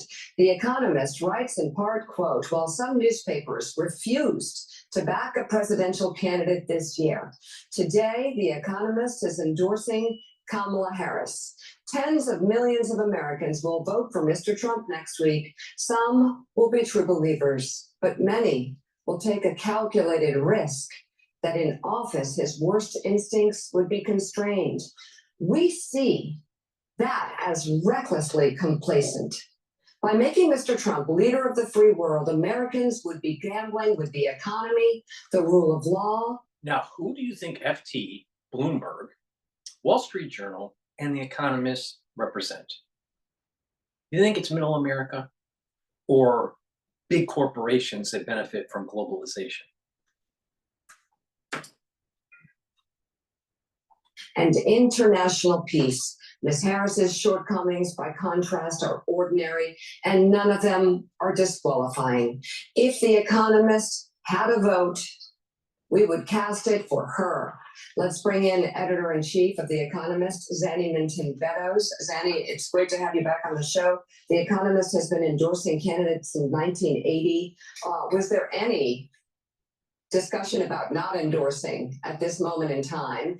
And why did The Economist make the pretty blistering collective editorial that it did against Donald Trump? So great to join you again. No, there was never a question that we would not do an endorsement. We have done, as you said, we've done an endorsement every presidential election since 1980. We write endorsements for many other countries' elections too. And in the US, we've endorsed Republicans in the past and Democrats. We are non-partisan. We are really beholden only traditional English liberal values that we were founded like 180 years ago to champion: free markets, individual freedom, and so forth. And every week, as you see what I mean? Free markets. Free markets, not fair markets, free markets. We write editorials offering advice to political leaders around the world on policies, and it would be weird, therefore, for us to decide not to endorse a candidate. And so I have no doubt that we were going to endorse. And every time we have a similar approach, which is quite different to US publications. We convene all of our journalists in a room and we have a long discussion. And I always ask somebody to make the best possible case for both candidates. And we did that this time. We did it a week ago because I was in the Middle East earlier this week. And we had a very long, detailed discussion about what people thought. And then I kind of framed the editorial. A colleague of mine wrote it, and it was a collective effort. And it's one that brings all of our journalists together. Ultimately, it's obviously my responsibility, but this has nothing to do with anybody outside our journalism. We're truly independent, and we believe that there's no contradiction between having a view and an opinion and being independent. I would like to know the composition of their editorial committee. It's making these decisions. If they fall in the category of liberal, ultra-liberal, conservative, or ultra-conservative. Zanny, I read the editorial and it seems to be more a case against Donald Trump than it is a case for Kamala Harris. So make the case against Donald Trump, in particular the comparison you make with 2016 and how the world is different now and how the American guardrails against him are different now. Yeah, Katie, you're absolutely right. This is really a leader about Donald Trump and the unacceptable risk that we think he poses to America and the world. And the audience that we had in mind when we wrote this was our many readers who are Republicans. We have Republicans and Democrat readers. And we didn't want this to be kind of a grand statement for the history books. We wanted to try and lay out to those readers that we have who are likely to vote for Donald Trump why we think that he poses a risk. And there are really three sets of reasons. And these are people who I think will have seen in the first Trump term that actually there was a lot of bombast and drama, but the economy did pretty well, and he wasn't as catastrophic as people feared. So I think these are people who probably don't much like him as a person, don't see him as a role model for their kids, but do think that the risks around him may be wildly overblown. And we think they're wrong. And in three broad areas. One, what Donald Trump is promising to do with the economy is way more radical than 2016 and way more dangerous. His tariff policy, his promise to deport millions of undocumented migrants, his reckless tax policy, all of these things we... Globalists want to erode your currency, put countries into economic blocks,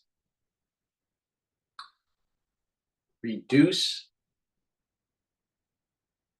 your border system, and make it more porous, so you'd be a global citizen for an Uber government, or at least Uber regions that will be running your economies. They don't want individual sovereignty. That's the big issue. This isn't about Trump and Harris.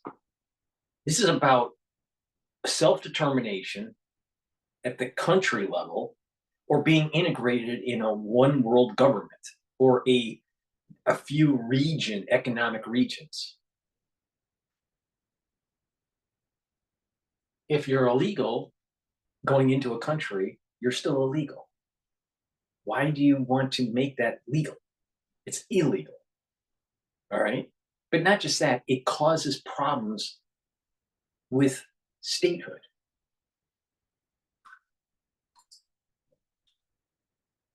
From just a straight economic perspective, are much more dangerous than people realize. Secondly, as Richard Haas just laid out to you, the world is much more dangerous. In 2016, the world was a pretty complicated place, but it was nothing like what we have now, with 2 wars raging, with a sort of growing axis of evil, or whatever you want to call it, between Iran, North Korea, countries like that, Russia. This is a time when America needs its alliances. And actually, one of the great strengths of the Biden administration has been to rebuild alliances and relationships with countries around the world. And Donald Trump, if one thing we know about him is that he's unpredictable, the other is that he has a total contempt for alliances. So that's the second reason. And then the third reason is that we think he would be much more unconstrained. And there is a real risk that he threatens America's institutions. In 2016, there were a lot of grown-ups around him. This is a well-known argument, but there were grown-ups in the room. This time, we think it is much more likely that it will be kind of toadies, chancers.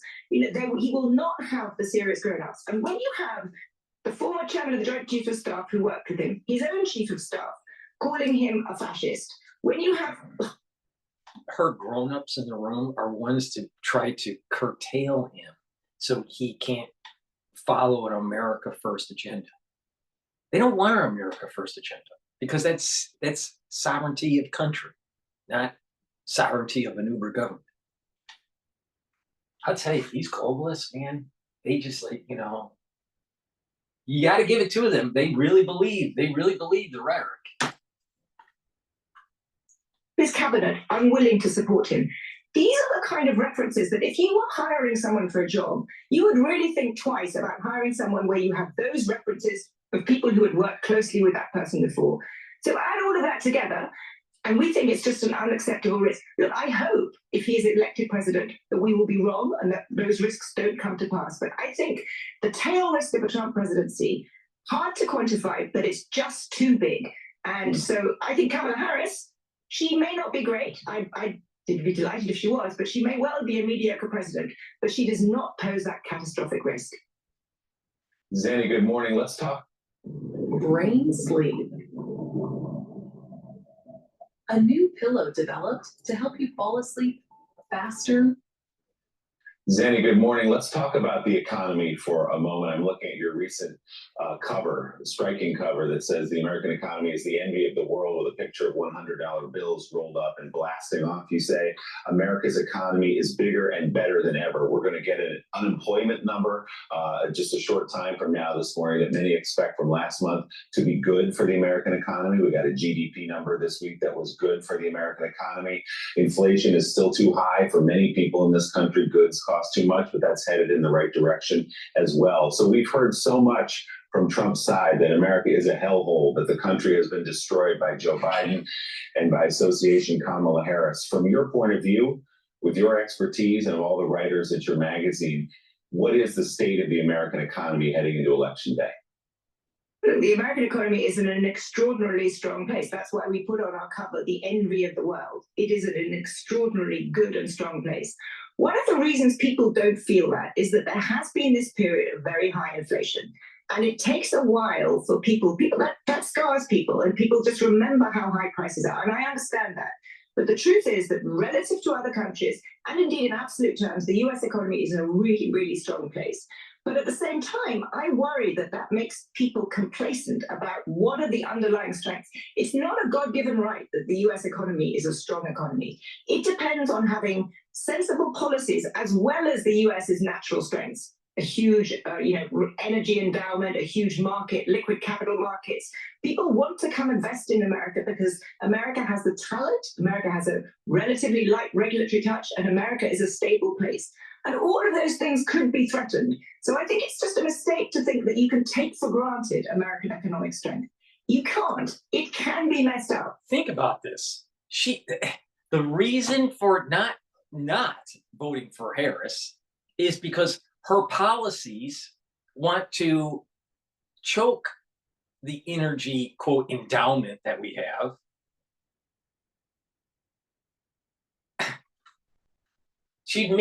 Harris would make us less prowess with our economy because she's demonizing energy. And then the regulatory light touch, as she says, Harris wants to increase the regulations. Then with the whole capital gains tax issue, I mean, everything that she's saying that is making America strong economically, Harris is the antithesis of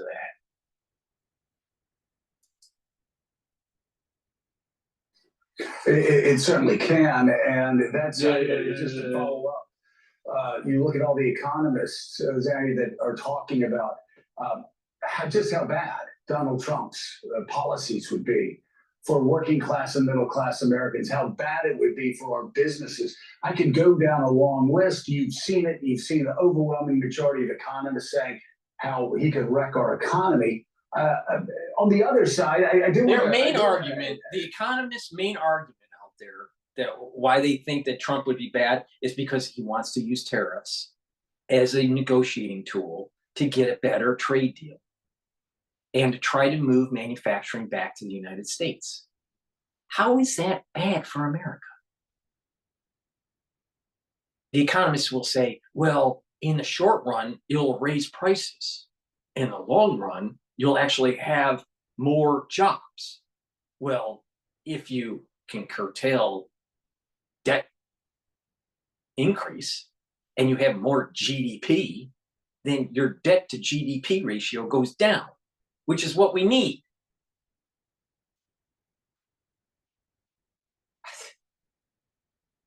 I'm telling you, it's all about globalist versus a nationalist perspective. All right, the globalists want the cheap labor, and they made a ton of money on just sending manufacturing overseas.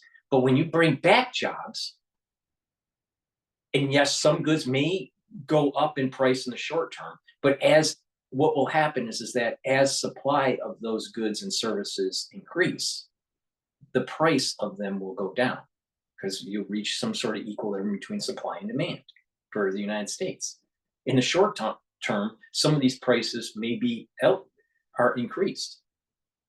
But the thing is that you get economic clustering.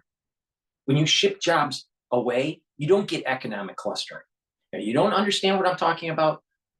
Take a look at a city that has 2 really big employers, and then they decide to close shop. And all of the other smaller businesses die too, because of that economic clustering isn't robust anymore. By bringing back jobs to the United States, you'll have economic clustering that'll boost the economy even further.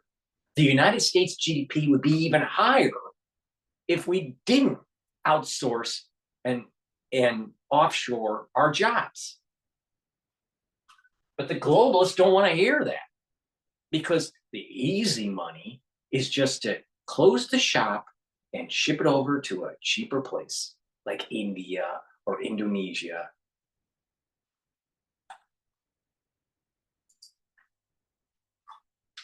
You about a bit about, you said Kamala Harris may not be great. I don't know if what your personal feeling is or what the editorial board's personal feeling is, but Kamala Harris has been part of an administration, and I'm just not leading you here, and I'm not making a campaign commercial. I am following up on the Kamala Harris may not be that great. She's part of an administration that has overseen an economy coming out of COVID, which is made far worse by Donald Trump, that is the envy of the world. As you said yesterday, the Wall Street Journal said the next president will inherit a remarkable economy, a remarkably strong economy. You look at us militarily, relative to the rest of the world, stronger than ever. You look at Kamala Harris's economic Really stronger than policies ever? Really? Stronger than ever? When you have expert Navy people saying we don't have enough fucking ships to fight a war with China? Really, Joe? Morning, Joe? Really, morning, Joe? Tax cuts for small business owners, for entrepreneurs, for first-time home buyers, and you can go on and on. She's in her closing speeches, instead of talking about executing political help first-time homeowners, giving them a $25,000 or $50,000 boost to be able to purchase that home, through some tax credits or whatever. Don't you think that's going to be inflationary? Because if you're selling a property and you know that people that are going to be out there buying are now going to have $25,000 more, you're probably going to raise your price $30,000. The same thing happened with tuition.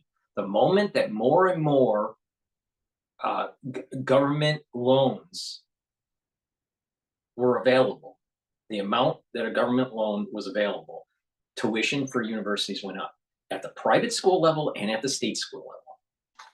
It's highly correlated. Liberalism doesn't work. Opponent, she's talking about consensus, compromise, moving to the center, bringing people that may disagree with her to the center, to the table, to talk and to forge consensus. Do you expect more? Who do you think really is more of a... Trump wants to just make deals. He wants to talk, he wants to make a deal, and he doesn't care if they're Republican or Democrat. That's just his nature. He wants to create, he works with chaos, and he wants to just make deals and make move the ball forward on everything. Who do you think is going to be a better deal maker when it comes to global trade or even compromise with some sort of domestic policy? Harris or Trump? Trump, his whole life has been making deals. His whole life, his whole adulthood life. While a big part of the adulthood life for Kamala was being on her knees and using her mouth.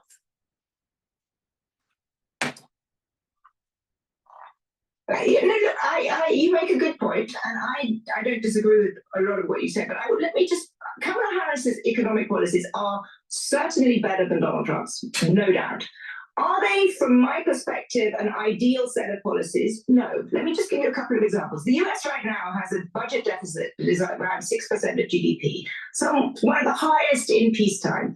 We should not be in a position where it gets any bigger. And although her fiscal policy is less reckless than Donald Trump's, it's not clear to me that she has laid out a kind of particularly prudent fiscal policy. Secondly, and this is something that we've had issues with the Biden administration for the last 4 years, the US has shifted, even under President Biden, to a much more interventionist industrial policy. It has not rolled back some of the tariffs on China and other countries. And we happen to believe that actually free markets and competitive forces are really part of the strength of the US.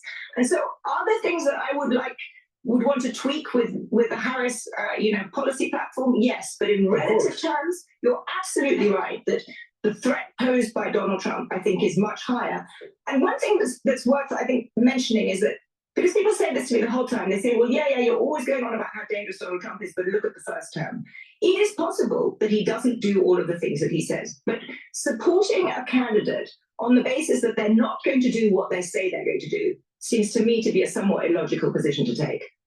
Well, especially when you consider that people say, oh, well, he didn't arrest Hillary Clinton. He tried to with 2 attorneys general. They both said no. He tried to arrest Joe Biden 2 weeks before the election. His attorney general Barr said, no, I will not do it. And you are right. I disagree on tariffs. I disagree on deficits. But every economist that I've read, Wall Street Journal wrote this too, says that Donald Trump does far more damage than Kamala Harris. So. All right, thank you so much. Greatly appreciated, editor-in-chief of The Economist, Sandy Minton-Beddoes. Always great to have you on the show. They're looking at two different perspectives here, or categories for evaluating Trump's policy. One is bringing back jobs to the United States. They think that's inflationary. All right, short term it will be, but the thing is you're going to have economic clustering, so you're going to have more GDP in the long run. Not that. You're going to have innovation. Innovation comes from making things, by the way. In addition, they are worried about tax cuts.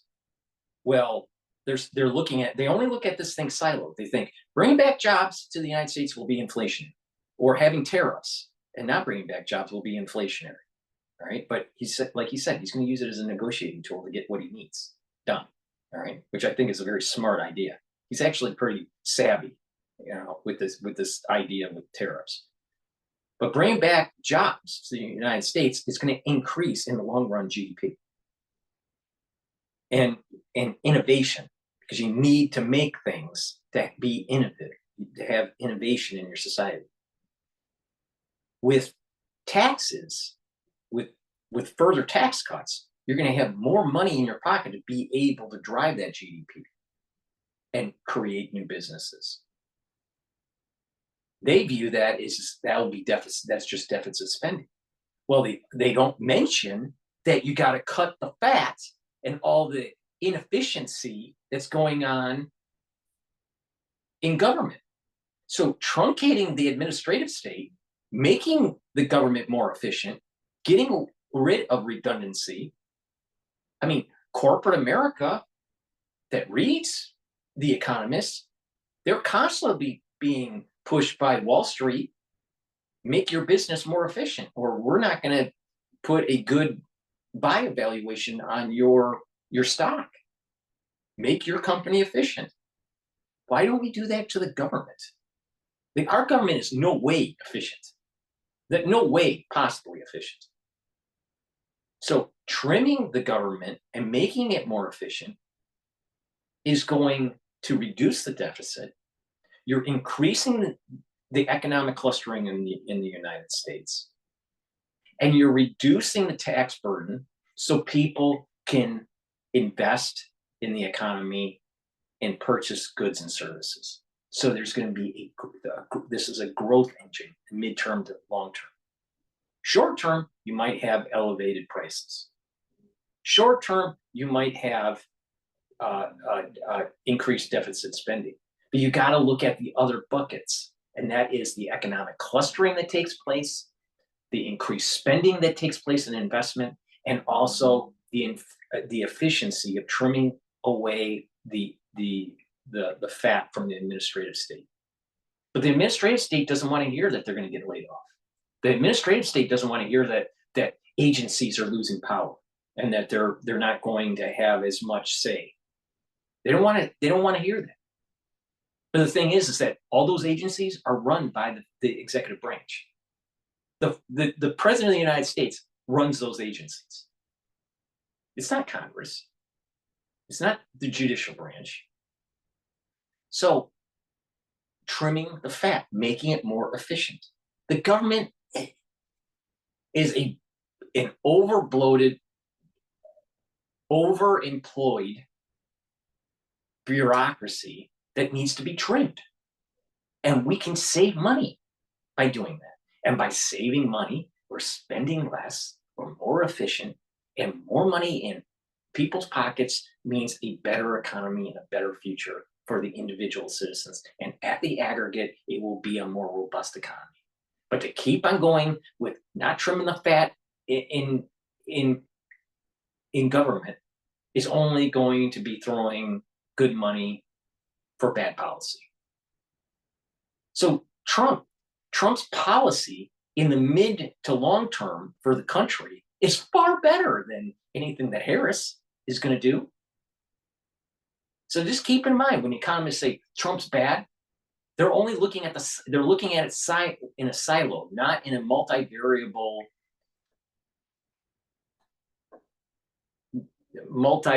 calculus kind of approach. All right.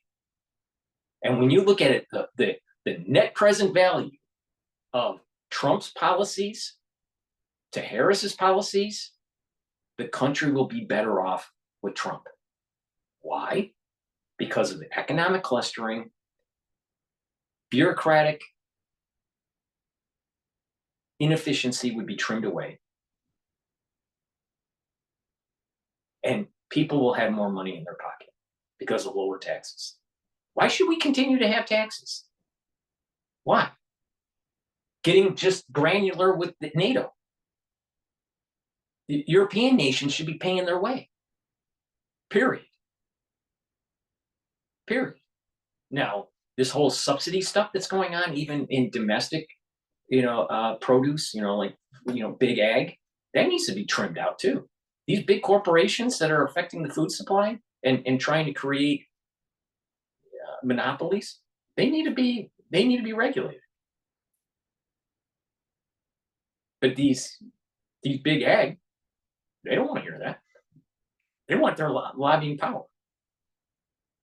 So Trump's policies in the long run are far better than Harris's policies. But it is true, in the short run, tariffs can, depending on if there are substitutes, but can increase prices. But bringing manufacturing jobs back to America is going to make America's GDP debt ratio more in line to something that is feasible. We need economic clustering. They destroyed our economic clustering when they were shipping jobs away.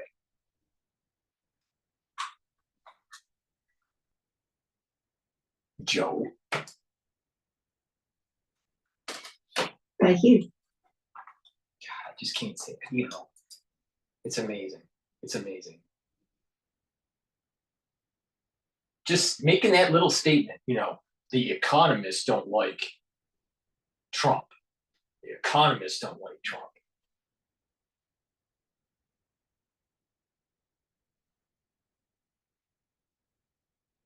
Amazing.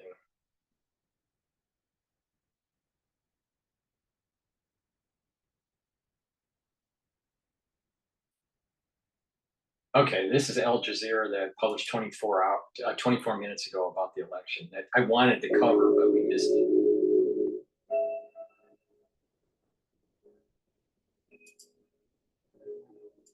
Before we go to that, please go to my store, the-studio-reykjavik.com, and help support my work by getting the supplements.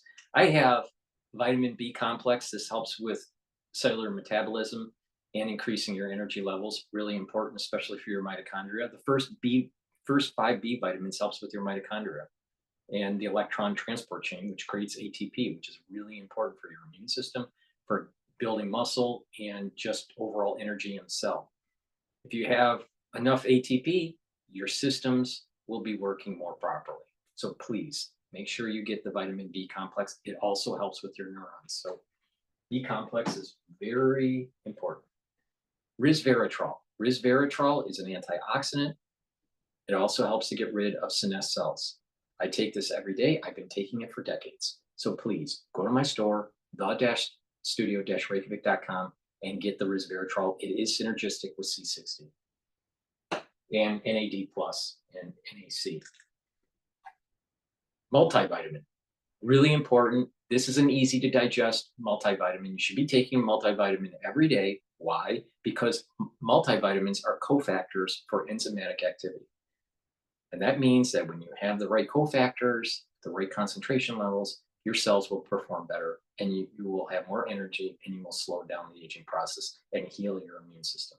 So please go to my store, the-studio-reykjavik.com, and get the multivitamin. It's an easy to digest multivitamin. I have partnered up with Rainbow Herbals, and we have these great deodorant bars. We have it in peppermint, lavender, and tea tree, and we also have it in citrus. These are made from the Himalayas, essential oils, so very high quality. It has no baking soda and no aluminum. These are much better than anything you're going to get from the store, let's say Procter & Gamble or Unilever that creates.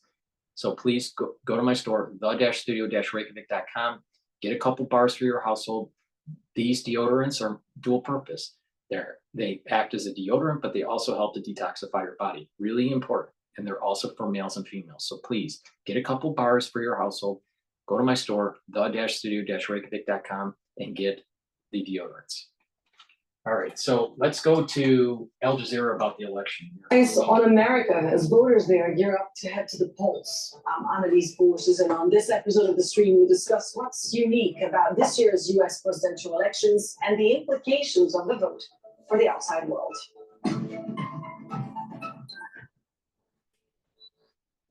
The elections are right around the corner. Have you registered to vote?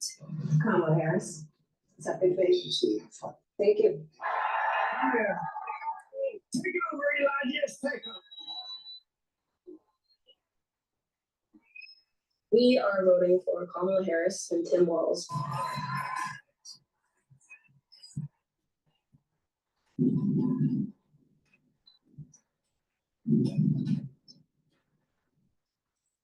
In the United States, the presidential candidate who gets the most votes isn't necessarily the candidate who wins. And we will make America great again. Always remember, when we fight, we win. 2024 has been a year of elections for almost half of the world's population, but no other vote will have been so closely followed as it. If anyone thinks that a popular vote should be the way our system works in a constitutional republic and the whole idea of states' rights, you're stupid, all right? The whole idea is that Electoral College gives power to the states to be able to circumvent high-density areas like New York and California. Because if you went to a popular vote, only density areas, which are typically Democrat, will be voting in the president and circumventing the say of low population states.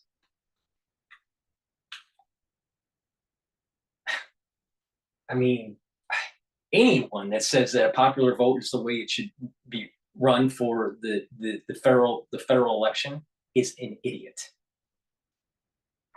I mean, just really think about that. The wisdom in the electoral process and giving power to the states to be able to make the decision. Oh, and by the way, it's a lot harder to, flip the election when it doesn't go your way, when it's an electoral process versus popular. Because you'd have to do it in 50 states. For the White House. Today we will be covering some of the issues at the forefront of voters' minds and analyzing the ramifications of their potential decisions. And to discuss, we're joined by Ali O'Brien, a content creator who uses social media to shed light on a wide range of social and cultural topics. George Lee, also known online as Conscious Lee, an educator and content creator who focuses on the intersection of media, social political issues, and popular culture. Youssef Shahood, an associate professor of political science at Christopher Newport University, and Alison Shortle, an associate professor at the University of Oklahoma. Thank you all so much for being part of the stream today. George, I want to start with you because every 4 years, the whole world is watching and holding its breath, really, to for the outcome of the U.S. Presidential election. Would you say there's something unique about the race this year? Definitely. I say it's two big glaring examples of what makes this election unique this year. The first is that many Americans is worried about and thinking about how our tax dollars are being spent internationally, especially when we eat and sleep for dinner, especially when you got Americans decide whether they want to pay bills or buy medicine. And then the second thing is being able to see a Black woman in that position. That is the uniqueness of this year. Us thinking about genocide specifically and how it impacts people around the world, and a Black woman being potentially at the realm of this genocidal state. That is the uniqueness of this year. Wow. Yeah, you cover loads of points there, and we are going to unpack some of them. But Ali, I want to ask you about young voters. Your generation is said to be among the most politically engaged of young generations, and actually Gen Z and millennials will make up around 48.5% of eligible voters this year, and will be the majority of those voting in 2028, showing that they are a force. But would you say young people have been acknowledging and embracing their power? Yeah, I mean, numerically, we definitely have the power, like you said. I think that political power can look different for young people than is typically thought of. So, I mean, polling suggests that about 1/3 of young people in the United States report having participated in a boycott this past year, right? And so young people are known for showing up to the polls at slightly lower rates than their elder counterparts. And while I hope that we will show up to the polls in droves, I would also say that what's unique about Gen Z's participation is that it goes beyond the ballot box, right? There's a lot of political dialogue happening on social media and just in day-to-day life. And yes, indeed, we've seen Gen Z out and about this year protesting and engaging in other actions and getting organized. Alison, you study group identity in the context of American political behavior. What is your take on what makes 2024's race for the White House unique? Well, I have to echo George's point. There is a Black woman who is running for office. This not only is a historic first, but it's also a woman who identifies both as Black and Asian. So this is a very particularly interesting election where she's as much white as Black. She's as much Indian as white. She's as much Asian as Black. Basically, she's a hybrid of 4 different nationalities, to my understanding. That means that she's 25% this and 25% that. So why emphasize just the Black side? Because she's just as much white as Black. Why not just say a candidate that has a policy and experience to be able to elevate to the presidency, instead of trying to have these identity politics crap? It's not about women. This whole thing that's going on is DEI. It's DEI on steroids at an electoral process. She didn't even earn to be on the ticket. It was given to her. to see, is this going to be a candidate who is doubly marginalized and therefore is going to suffer from the vote? Or is she going to be able to marshal some of those identities in ways we've never seen before, because we've never seen someone like this run for office.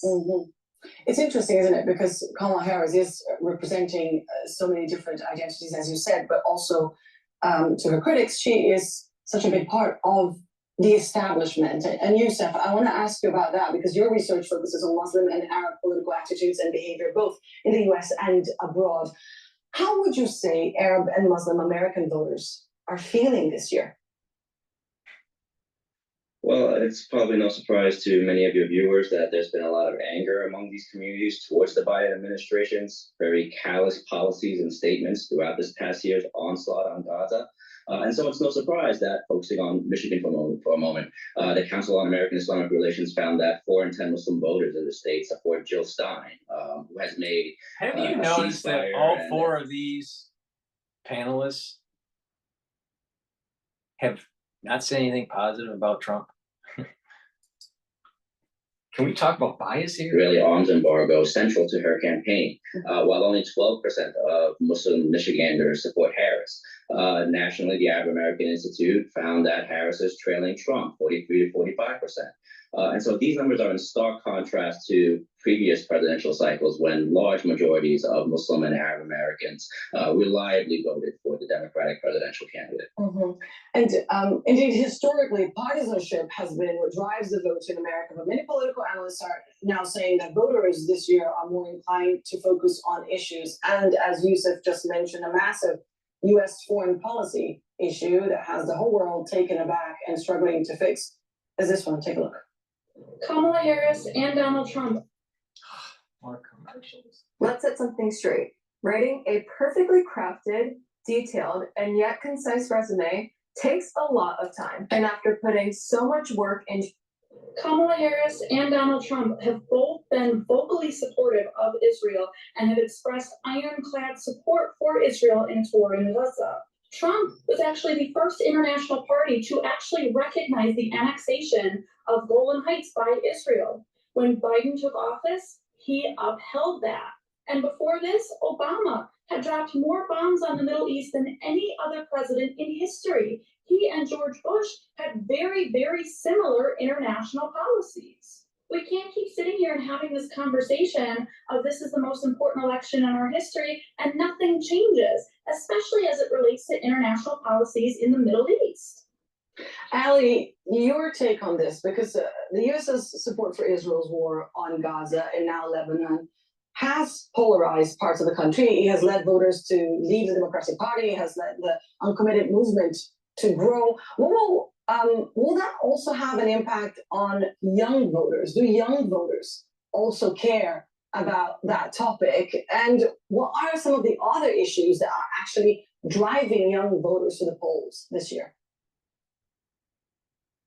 Yeah, that's a great question. The short answer is yes, it's definitely going to affect young voters. I think it's interesting when you look at the polling data coming out right now, because in general, the top issue that you're seeing young voters rate in terms of importance for the election this year is economics, like George was saying earlier, right? Folks are concerned about the cost of living, housing, groceries. And, you know, you have reproductive rights, climate, gun policy, and then sort of in the middle is always Gaza. And I think it's interesting because these polls can measure how many people, you know, care about something, an issue, but they don't necessarily measure how much. And I would argue that we're in a really unique situation where the folks that have all eyes on Gaza right now are extremely politically involved, and or they have, you know, folks in their family who are very directly affected by American violence right now. And so I think some of these polls are missing the question of, you know, a lot of people can care about an issue, absolutely, and there's, you know, a sense of how much it's going to swing some in the election. And folks who care about Gaza are much more likely to switch up their vote this year. George, when we spoke to you before the show and asked you about the issues driving American voters to the polls this year, you said something really interesting. You said, well, it depends which America you're talking to. I want to ask you about your America, about your reality and the people around you. What are the issues that matter most to you? Man, you know, here in America, Black people are disproportionately impacted by policing and by incarceration. And because Donald Trump is talking about giving police immunity right now, you know, that a lot of people in my community is really thinking about our relationship with policing. But like Ali said, a lot of people are thinking about, you know, the economy as well. We know that Kamala Harris has been able to forge a agenda for Black men, particularly being able to give us different financial things. But I think that when it comes to the Black community uniquely, we're thinking about how Black women are going to be criminalized for reproduction health. We're thinking about how Black people are still trying to get access to buying homes. We're thinking about how Black people are uniquely impacted by the employment. Thinking about how Black people just lost access to higher institutions. Because the Supreme Court that Donald Trump sat was able to have a material impact on how Black people are able to live our lives here in America, I think that there has been sadly a fissure in certain. When affirmative action was being discussed, the Supreme Court decades ago said that there will be a sunset of affirmative action. We saw it. We saw the sunset. So this wasn't a big surprise. And oh, by the way, look at all of the DEI and how it screwed up these institutions. We're even seeing it screw up our government. So basically, this guy from Houston is wanting freebies from the Democratic Party, disguised, wrapped up in a bow, which is really reparations. He doesn't mention that it was through Kushner and Ivanka when they were part of the administration for Trump's first term, where they passed legislation. They worked on legislation and had Congress pass the legislation, and Trump signed it into law, where there was prison reform for certain inmates. It wasn't the Democrats that did that. It was Republicans. It was Trump that did that. Now, it really was through Kushner and Ivanka,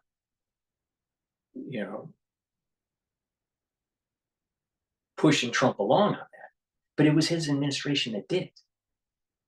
And don't you think that his America benefited from that? Of course.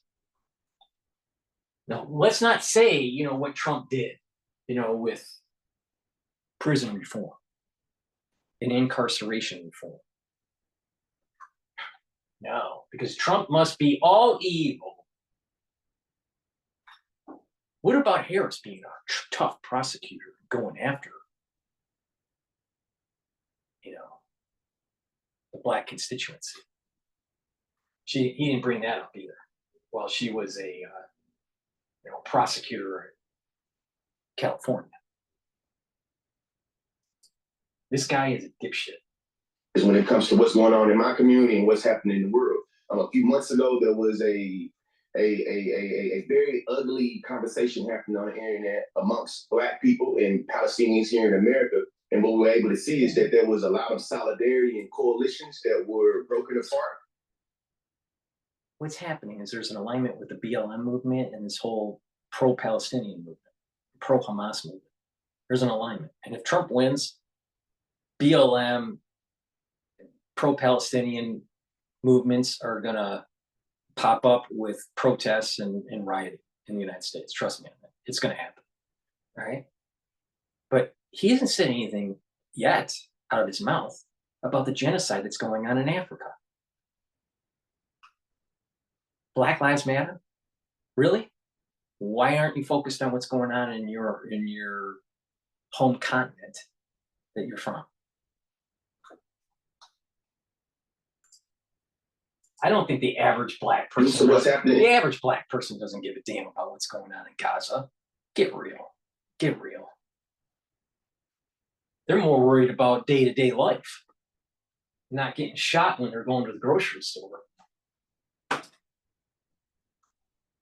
With genocide in Gaza, and we also seen that there is a lot of complexity when it comes to thinking about anti-Arab sentiments, anti-Blackness. You feel me? The genocide and the way in which white supremacy operates domestically and internationally. And it's a lot. It's all white supremacy. It's all over.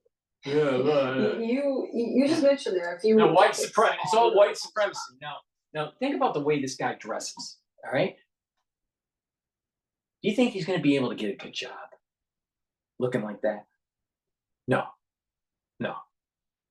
Cut the hair, brush the teeth, pull up the pants, make the bed, and be a productive citizen.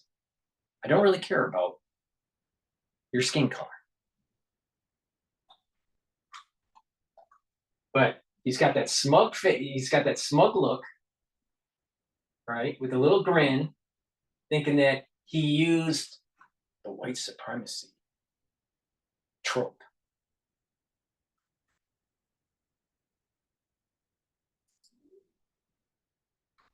That will actually be detrimental to your community. But according to the polls, a significant number of Black men seem to be more attracted to Donald Trump. How do you explain that? Hey everybody, look, Otter is one of my absolute favorite new platforms to leverage to make myself as efficient as possible. Like, what I know is that power is always already, I'm gonna call it, it's seductive.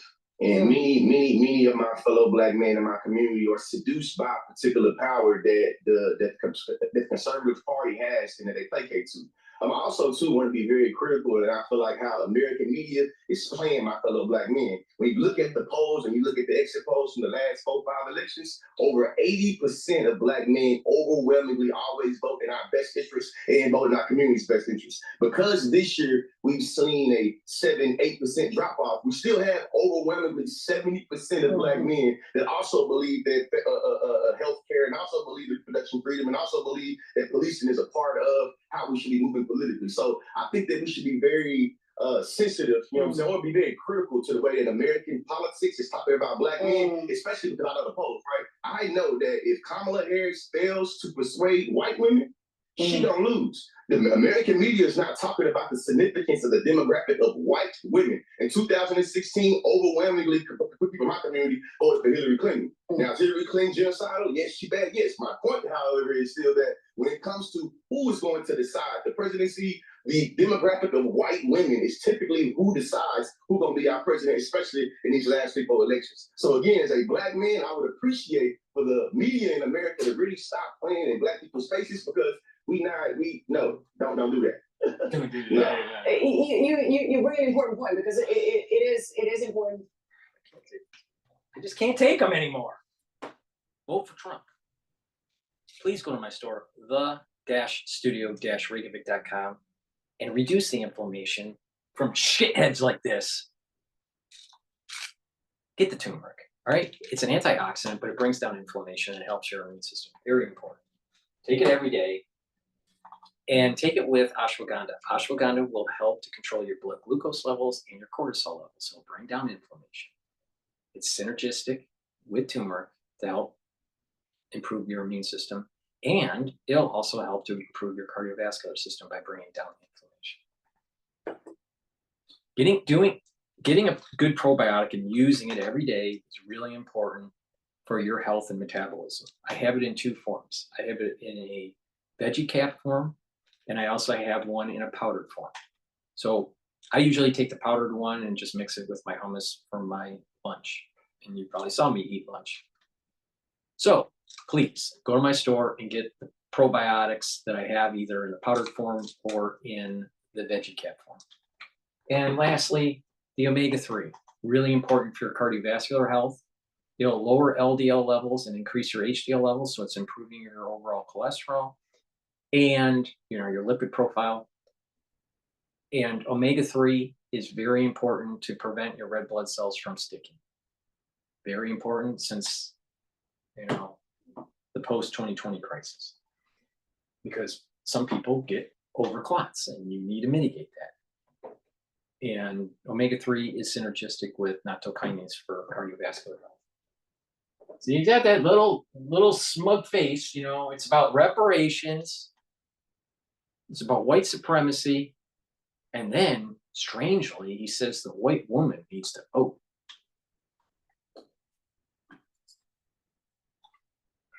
To make that distinction in terms of the percentage of Black men gravitating towards Donald Trump. But Allison, on voters' blocks and how important they are, as George just said, white women are this big force. They gave Donald Trump the presidency back in 2016. Back in July, White Women for Harris, there was a Zoom call. They raised an enormous amount of money. What would you say makes this bloc so powerful? And what are the issues that matter the most to them? Well, there's no doubt that white women in America, and even more specifically, suburban white women in America, which is arguably the majority of white women in America, but because they buy, they hold the purse. They're the ones that spend for the family, and that's all that matters in some sort of economic, strange, amoral way. You know, if something happens to a suburban, you know, female, you know, in the news, it's all over the place. It's all over the place. Because that is the crosstab for selling. This voting bloc went for Obama, and then they flipped to Trump. And now they appear to be pretty enthusiastic. We don't know until the election day happens. However, it looks like they may go for Harris. So in terms of a capturable voting bloc, white women are it, right? They are a group that tends to vote with the winner.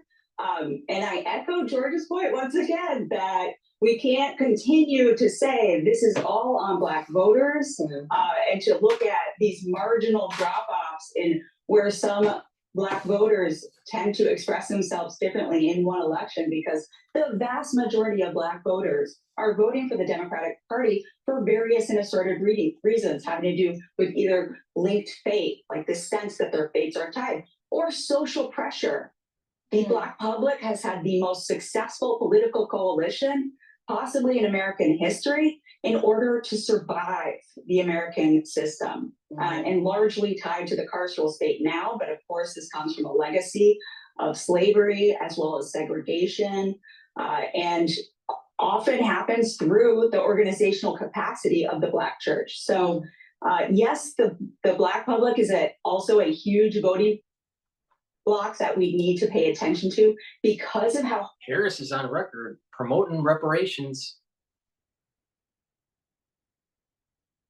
I'm telling you, reparations are going to destroy this country. highly organized they are and how effective Black voters are at getting to the polls. But white women, and particularly in these suburban areas of swing states, I'm looking at Pennsylvania, I'm looking at Michigan. These are the people who I do believe are very important in driving that vote in the places that matter during this election. I want to bring another point. I wonder if these white women in suburbia will actually be watching, as we've seen, an increasing number of heavyweight celebrities like Elon Musk, Taylor Swift, Beyonce, throwing their support behind Trump and Harris. But not everyone thinks this is necessarily a good thing for America. Take a look, and then I'll get your reaction, Alison. In what world? Hi, I'm Christine, founder of YouandI.com. What is YouandI.com? We build your business a beautiful, high-performing website in 7 days. I'll tell you. Our website's any good? I'll tell you. No. YouTube just Our does way website too is many freaking commercials. In what world does it make any type of sense that a celebrity who has multiple millions of dollars, who lives in a multi-million-dollar home, private chefs, right, security, okay, in what world does it make sense that they could come out and be like, hey, we think that you should really go vote for this person? So it is the fakest thing to me. So it's one point, right? The disconnect of the celebrities' lifestyles and the average American voter. But would you say those celebrities actually speak directly to that particular voting bloc that you just said, white women? Is that where their importance lies? Or is not at all? It's part of the tradition of American politics. Celebrities always get involved in the end. What is your take on their impact? Well, I'll be honest, they don't have much of an impact. They can have a very targeted impact amongst their fans. So take Taylor Swift. She does have a pretty diverse fan base, but largely white women. And among her fans, Are we getting any more people mobilized for a singular election because Taylor Swift endorses Harris? Probably not. We do see spikes in registration, but that's in light of a very dominant debate performance as well. So we can't really tease out the enthusiasm of all of those things happening all at once. But what we do know, or at least what I've done in my own research, I conducted an experiment before Taylor Swift actually put out her endorsement on Instagram. And what I did is I, with a couple of collaborators, gave them a social media post with Swift endorsing the Democrats, say a mobilization message of go vote for Democrats versus a generic go vote message. And what I found in this experiment is that people who were exposed to the partisan message were largely unaffected by it. Trump voters were unaffected by it. Harris voters were unaffected by it. Who was affected by it? Swift fans who were undecided voters. And how were they affected? They were demobilized. This is a marginal effect, really, because how many undecided Swift voters are there, especially given how liberal Swift's politics are? You know, not many people know what they're getting when they sign up for Swift. But it does speak to this idea that people don't necessarily want their entertainment to be infused with political contentiousness. You know, they just want to have fun. So they tend to not really care about celebrity endorsements, or if they do pay attention to them at all, it could be demobilizing for some of those fans who want nothing to do with it. And yet the whole media is so interested in it. It's fascinating. George was there for Beyonce's endorsement of Harris. And George, I could not help but notice some of the comments on your Instagram post. For example, this one particular comment that said, representation politics is going to kill us all. I saw a sign from a Black woman in the US that said, dream bigger than a Black woman president committing genocide, and I couldn't agree more. What are your thoughts, George, on this, on representation politics, but also on what Kamala, again, represents part of the system? Yeah, I feel like it's a lot of nuance that I would bring to it. I would start by saying that having Black faces in high spaces is not enough for the progression or the liberation that we're looking for here in America. And I think that the inherent nature of the presidency, to me, I would argue, it's about imperialism. If you sign up to be the president or you're going to be the president, you have to be able to placate how you're going to be able to expand the American empire. So just because we have a Black woman sitting in the position of the presidency, it doesn't mean that we foreclose on being critical or critiquing how in which Kamala Harris is perpetuating, you feel me, this genocide on Palestinian people. But that being said, though, I recognize that there are multiple things on this ballot. You see what I'm saying? And as a Black person in America that recognizes that Black folks ain't never been able to have a perfect candidate. As a matter of fact, most of the times Black people have gone to the ballot, we've always had to vote for a racist, hoping that they can mitigate racial violence. I'll give you an example. Lyndon B. Johnson, president that was able to pass civil rights bill. All Black folks didn't know in my community that he was racist. You feel me? But it doesn't negate that he was able to pass a policy to mitigate how racism operates. With that being said, I think that it's not just Kamala Harris or the Democratic Party is implicated in the genocide of Palestinians. You know, going back to Harry Truman, going up to President Truman, we know that there's always been a president that feel like the way in which Israel exists should always have to have hegemonic presence over the entire world. I think that right now there are a lot of Black people that have been put in a position to think about how much do they prioritize our domestic comfort over the international violence that America is wreaking. But also for me being very critical is that I think that it's going to be a misnomer and a bit pathological to shoulder the entire of the American empire violence on Vice President Kamala Harris. Now, do I think she's implicated in being able to say, I want a ceasefire, I don't want a ceasefire? Well, we need that. But being able to say that because she's vice president, that this means that she has to shoulder, you feel me, the entire status quo of violence, I think that it's a bit unfair. But I don't think that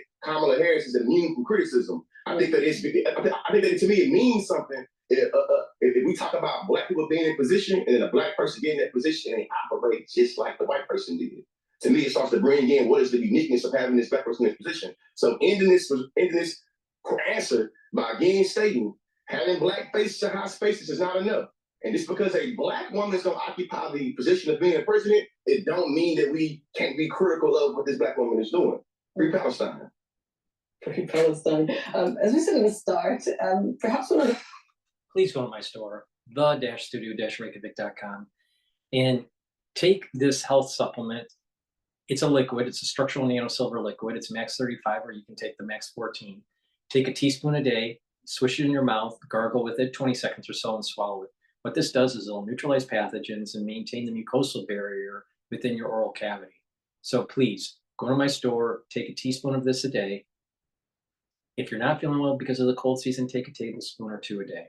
All right, but you should be taking this every day just to maintain a good mucosal barrier and to neutralize pathogens and improve your oral health. So please go to my store, the-studio-reykjavik.com, and get the max 35 or the max 14. It's really important to detoxify your body from heavy metals, toxins, chemicals, even forever chemicals, all right? Zeolite, this zeolite from my store, the-studio-reykjavik.com, will soak up those heavy metals, chemicals, and toxins. You can take this year round, take just a couple drops underneath your tongues, drink it with filtered water, and you can do that every day, all right, year round. Some people, they want to detoxify their body, not year round, but maybe once or twice a year. And to do that, take a few drops underneath your tongue each day with, drink it with filtered water, and then, just use up the bottle and do that once or twice a year. It's up to you. But the thing is detoxify your body. You also need to mitigate the exposure to these chemicals by making sure you filter your water and make sure that you stop eating processed foods and improve where you're getting your food. Okay? So mitigate by improving your water supply and your food supply, but also detoxify by taking the zeolite. This is a great product. Please go to my store, the-studio-reykjavik.com, to get rid of heavy metals, toxins, and chemicals, including forever chemicals. I have C60, which is a very strong antioxidant. All right, take a teaspoon of it a day. You can get it in extra virgin olive oil, MCT coconut oil, or avocado oil. C60 is a molecule that is 60 carbons that soak up free radicals. Take this every day, a teaspoon a day, and it'll soak up those free radicals and boost up your mitochondrial health, and you'll have more energy.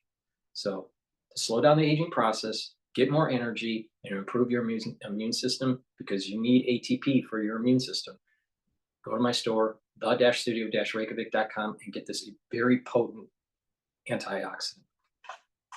I have it in a 2-ounce, a 4-ounce, and an 8-ounce configuration. So please go to my store, the-studio-reykjavik.com. frustrating parts, speaking as someone from the global south, is that we don't get to vote in your election, and it affects all of us. Youssef, one final word from you on whether you think Americans are aware of that, are aware of their image in the outside world, and if part of their concerns this year, I know that there's so many issues, and George was saying it's very concrete, right? People are choosing whether to buy medicine or to pay for their children's education, but would you say that they're at least a little bit concerned about their position and their image and what their foreign policy does to the rest of the world?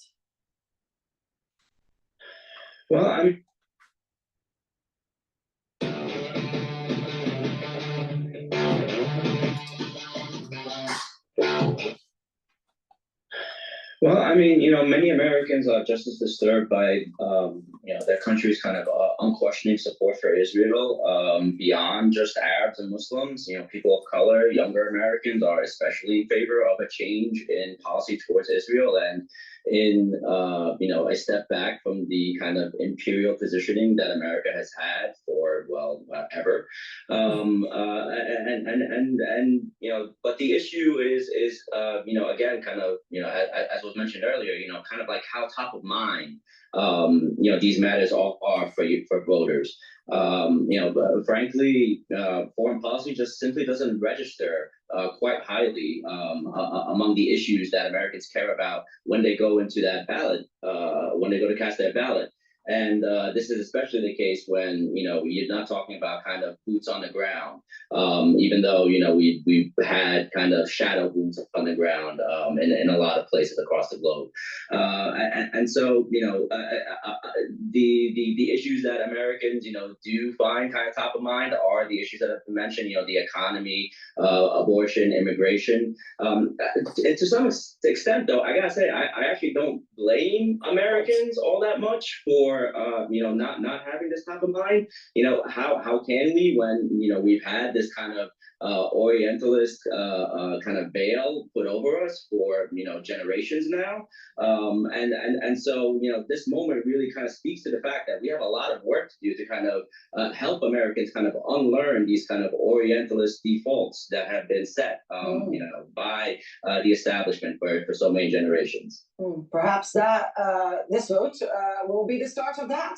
Yusuf, Allison, Ali, and George, thank you so much for your time. Thank you for being part of this stream today.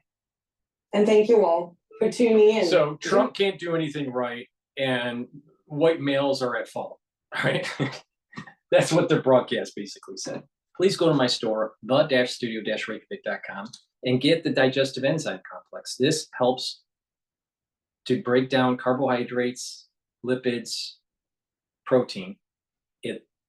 It reduces the stress on your pancreas, especially when you get older, because your pancreas is what creates the enzymes to digest food. So taking a supplement will help that. In addition, if you work out, you need to fuel your body and to recover, and taking the digestive enzyme complex will help with your recovery if you're an athlete.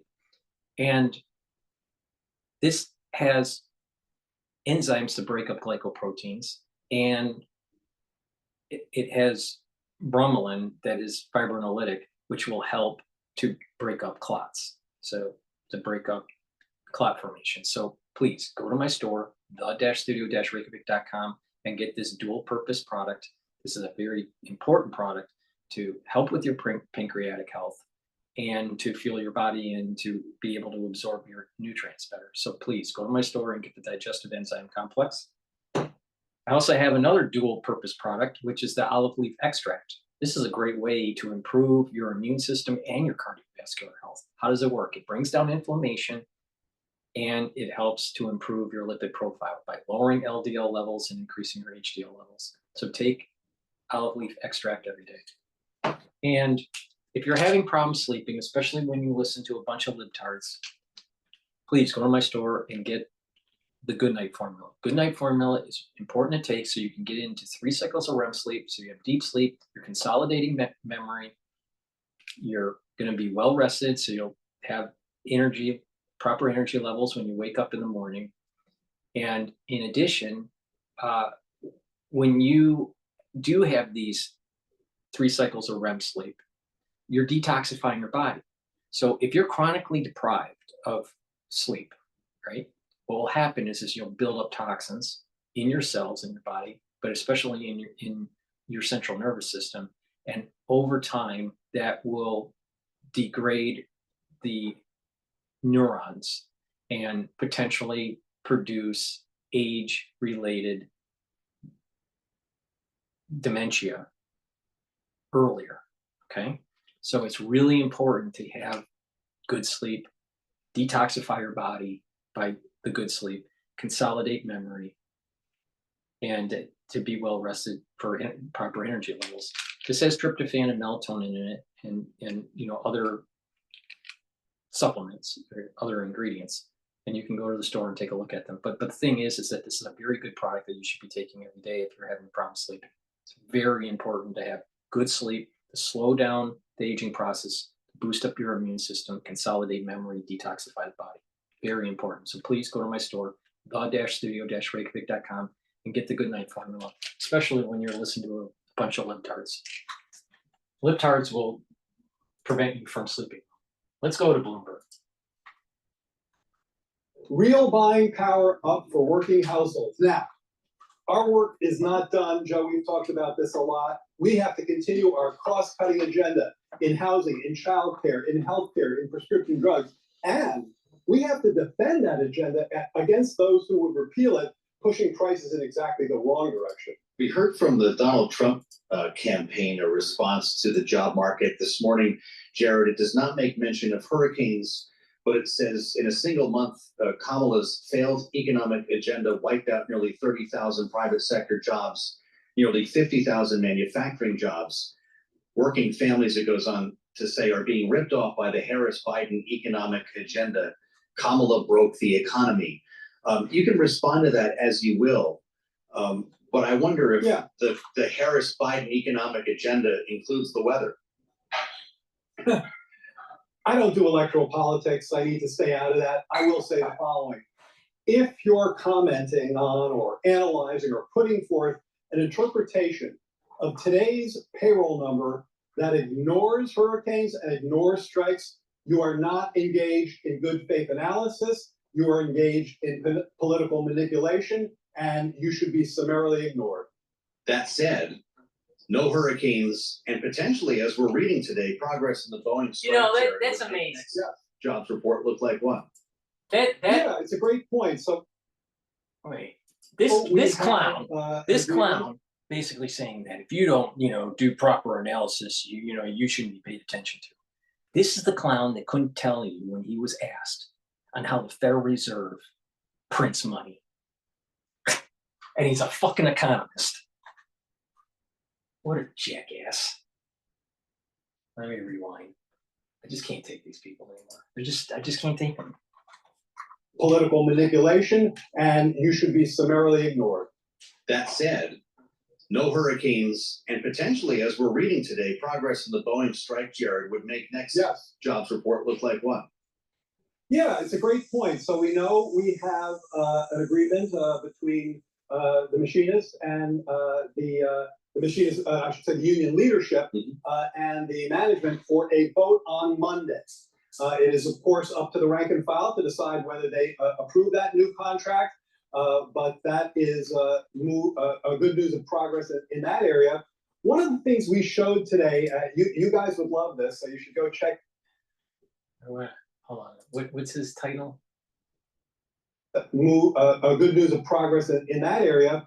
One of the things we showed Monday, it is, of course, up to the rank and file to decide whether they approve that new contract, but that is a good news of progress in that area. One of the things we showed today, Jared Bernstein, Chair, White House Council of Economic Advisors. And he doesn't know monetary theory. He doesn't know how the Federal Reserve really works. But he tries to do some potshot comment about new data that came out. This guy is a clown. He's a clown. We're run by a bunch of idiots. Of this, so you should go check it out on my Twitter feed, which is econjared46. If you look at the movement in unemployment claims, this is responsive to your question about what to expect next month. The unemployment claims really spiked, as they should, in the areas that were affected by hurricanes, devastated by hurricanes. As those areas rebuild and get back on track, and there's still a long way to go. They were devastated, and we're going to help them every step of the way.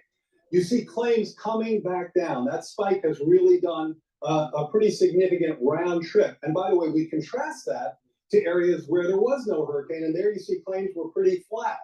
So if you look at claims response to the hurricane, they went up, they came down, and when they went up was the reference period for the payroll survey. It explains the noise in the payroll survey today.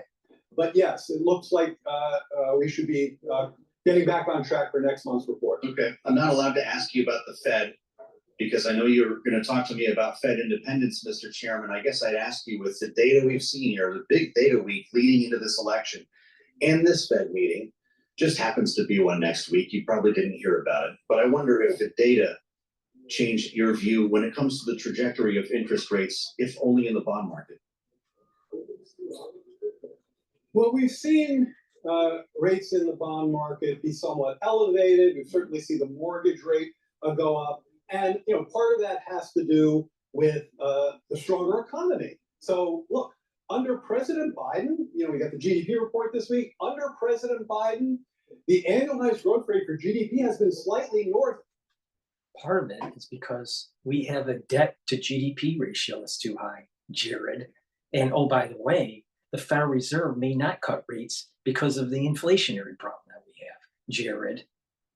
This guy's a fucking idiot. 3%. That is a very strong, very much above trend growth rate. So strong growth, solid labor market, easing prices, real wage and income gains, certainly putting some upward pressure there. But I also think there's a policy element going on in that spread, in that interest rate. And I think it has to do with the idea that one of the candidates is talking about massive tariffs acting as a sales tax on the middle class, massive deportations, terrible idea for the labor market, and compromising Fed independence. That may also Let's think about this. Let's keep illegals into the country so we can suppress wages. Doesn't it sound like slavery? Now on Al Jazeera, they were talking about all the imperialistic aspects. We should just have a policy of open border and all this stuff, because that's what Harris promotes, and they were promoting Harris, right? That's just an element of slavery, cheap labor.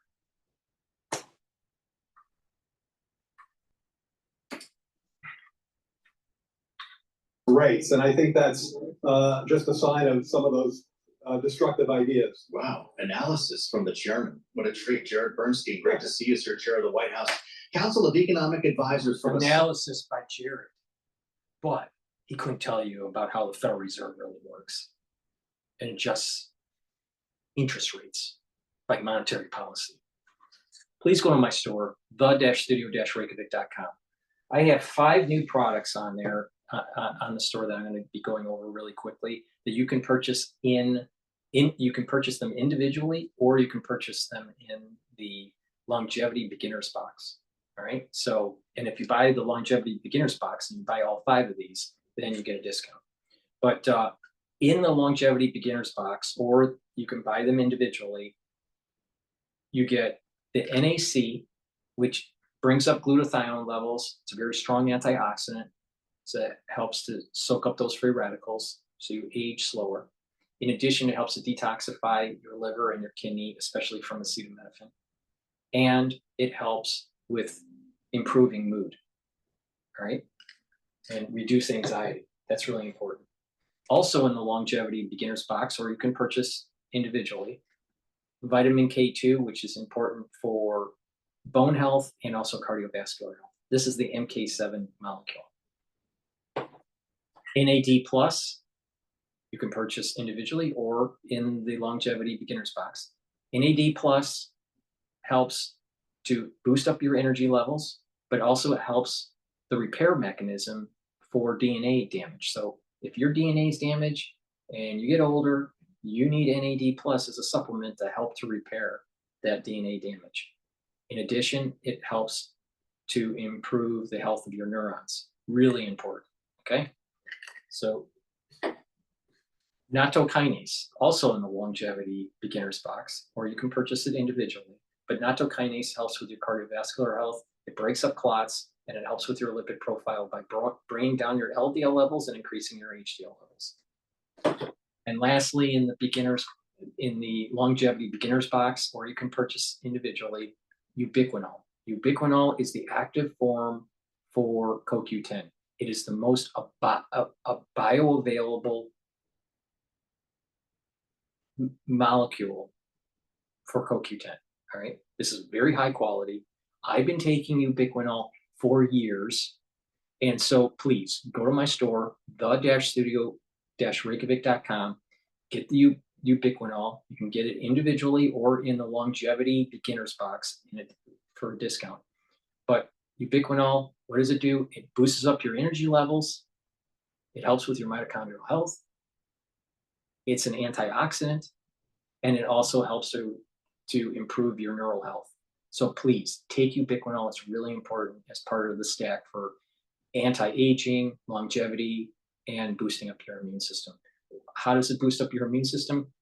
By having more energy and having more healthy mitochondria, you're going to have the energy source for a good immune system. All right. And it's an antioxidant, so it's soaking up those free radicals and reducing the stress on cells. So please go to my store, the-studio-reykjavik.com. Get the longevity beginner's box, ubiquinol, nattokinase, NAD+, vitamin K2, and NAC. You get that in the longevity beginner's box. If you purchase the box, you get a discount. So please go to my store, the-studio-reykjavik.com. This is the end of my transmission for today. Please subscribe to all 4 channels on YouTube. I have Brighteon, Bitchute, Rumble. Please follow me on all those channels. Also, I will be doing a live show during the election, so please follow me there, and we'll be covering the international markets as the election night progresses. Thank you for listening. Please make sure you subscribe to all my channels, share the links, tell your social media followers to subscribe and to follow my work. I greatly appreciate it. Thank you for listening, and have a nice day.